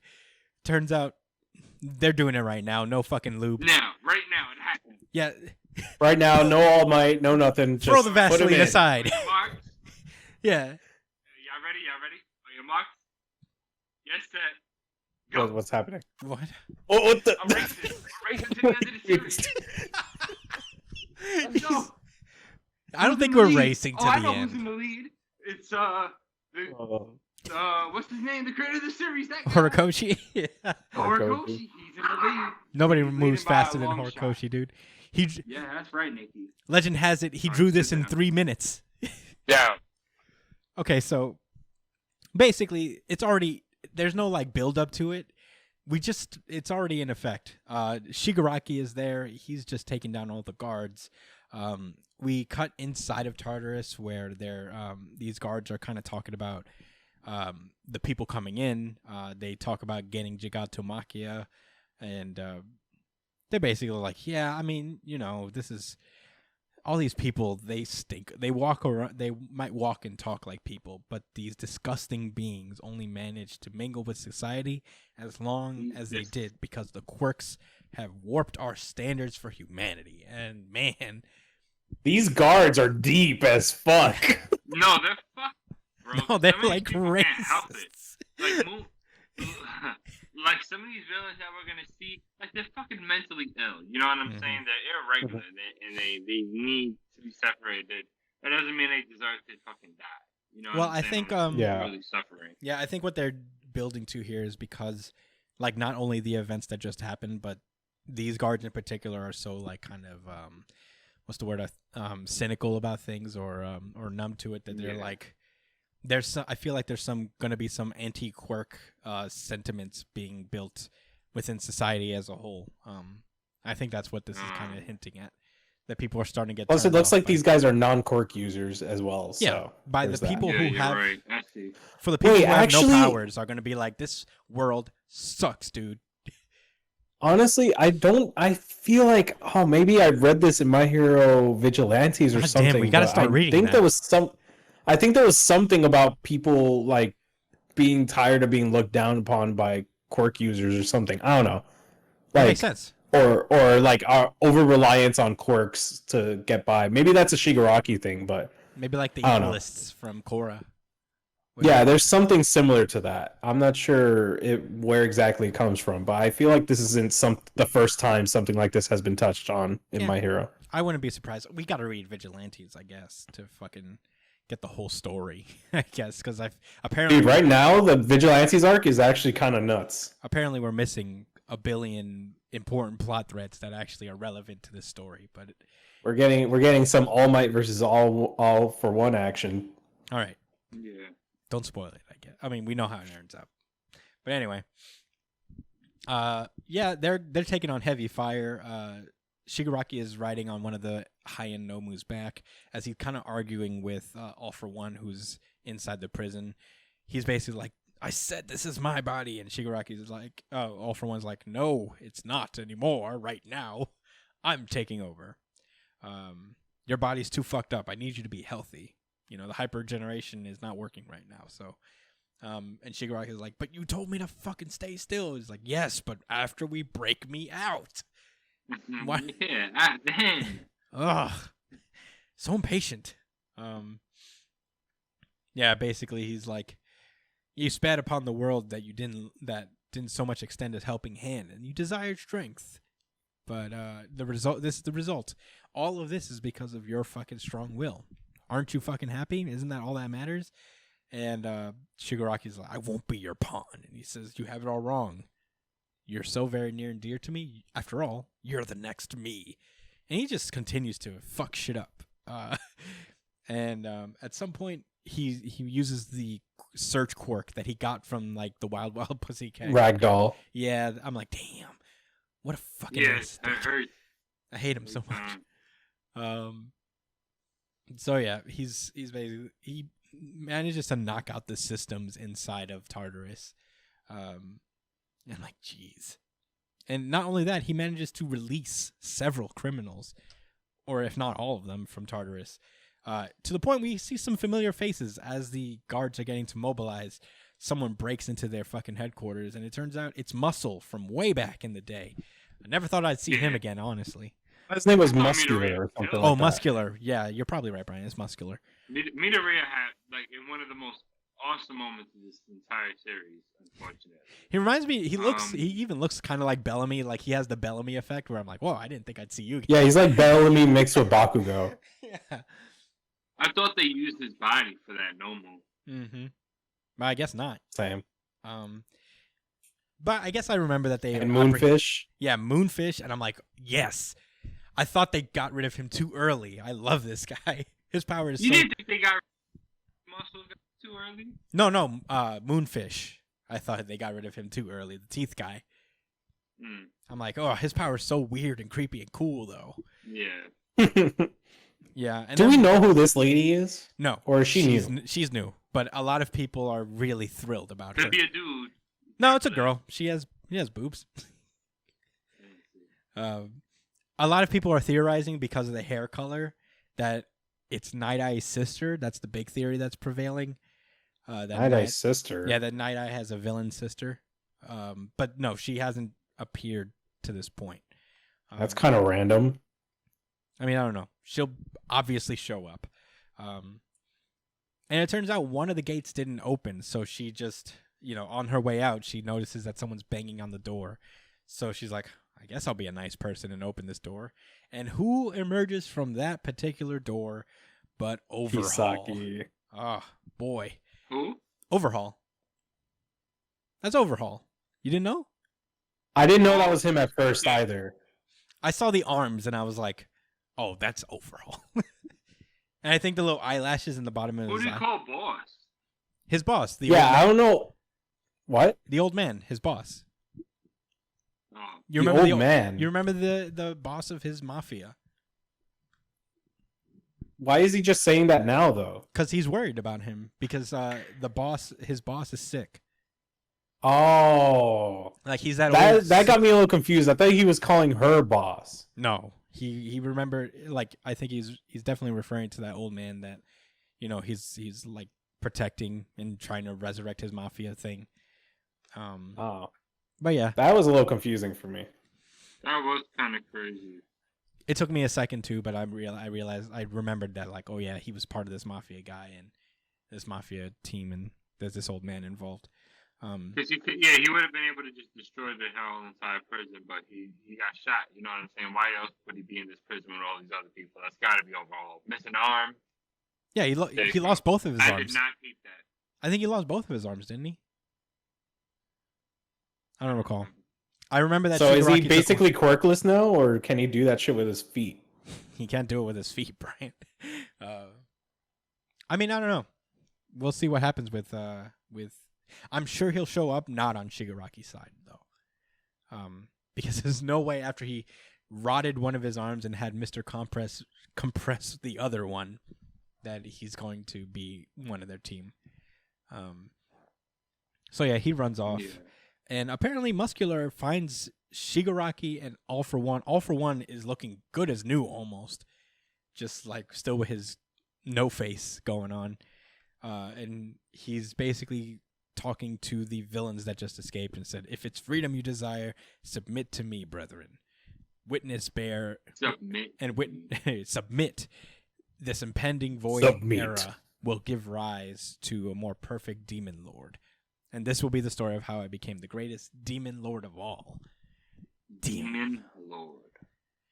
Yeesh. I mean, I don't even know what his plan is, really. I mean, I guess it's literally to take over Shigaraki's body. World domination. Oh, yeah, world domination. But also, I'm going to take this boy's body. Oh, yeah, that too. Well, that was faster than I thought it would be.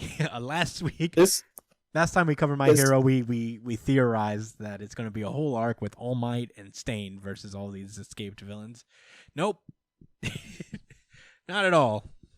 Just there wasn't even a mention of them. Hang on. Maybe not yet. No, look. Obviously All Might isn't here. But Stain is still in Tartarus, right? Ooh, and they're all villains. Yeah, they're all villains. He fucking hates their guts. So Does he? I feel like there has to be an encounter between Stain and All For One. There has to be. Who knows? There just has to be, dude. Come on, Shigaraki. I mean, come on, Horikoshi. Give us that at least. If there is going to be a Stain meeting, I don't know if it's going to be right now, but I don't know. I did like this chapter a lot. It's not what we expected, but I still I really enjoyed how it was put together. I like that. It makes sense. As much as I hate to admit it, it makes sense for the timing for this. Like all the heroes are fucked up. They're dealing with a lot of shit right now. This is the best time for a breakout out of all the times. Yeah. Yeah, I mean, I'm into it. Yeah, surprisingly, not what we were expecting, but still good. Ready to move on, boys. Also, I wonder what's gonna happen with Shirakumo if he's gonna release him too. What's his actual name? Like not his actual name, but his villain name. Fuck. The Kurogiri. Kurogiri, yeah, that guy. Isn't he out of commission right now? I'm sure they'll get him back. Because they released all of them, so Kurogiri is probably still out. Like he's probably out by now. But who knows? I'm excited to see what happens next. Ready to randomize, boys? Yes, sir. Let's go. Dr. Stone. This is Dr. Stone, chapter 181. New World Science. Banging color page, by the way. It's I guess it's like a promotion for Boichi's Ace manga, so that's why he has like this sad reality that we don't ever get to experience where Senku it's kind of mean to a degree where Senku saves Ace from the fucking fist. I'm like, damn, that was fucked up, Boichi. But doesn't he just kill Luffy then? Yeah, the fist is still moving, so he just murders Luffy. Because he went in the way to block him from punching Luffy. That's what happened. Yeah, it's alright. He'll replace Luffy and become king of the pirates. Yeah, okay. It'll just happen to him, and he'll just take over. That's what everybody wanted anyway. Yeah, I don't know what it was. I guess it was the fire. Yeah. All right. Anyway, last we left off with Dr. Stone, they found basically this epicenter of the event that transformed the world into stone. It's this big pyramid of Medusa things, basically. The little mechanisms that transform the world into stone. So, he just decides to pick a bunch of them up and says, 1 meter, 1 second, and then just tosses them. Everybody moves out of the way because why would you just do that without warning anybody? But it doesn't work. Taiju tries it a billion other times, but all of them are out of battery. So, so it all works out. Everything's done. So, what are they gonna do now? I guess they're gonna find a way to examine it. And Tsukasa puts on these brass knuckles that he got out of nowhere and just smashes one, and is like, the best way to fucking learn about a thing is to take it apart, put it back together. True that. Pretty cool shit. They bring up a really good point about how, they could never do this before because of how finite they were and, the risk involved. Mm-hmm. But now that they have so many, no problem. Yeah, they had... Like, all right, cool. That makes this mission fruitful. Yeah, they only had like 2 of these, but now they have an unlimited amount. Meanwhile, back on Stanley's ship, they seem to be tracking them with radar to a degree. So the plan to counter that is to make a stealth vessel to continue to sail down this river and be able to, I guess, study it without being detected. So they eventually just build it.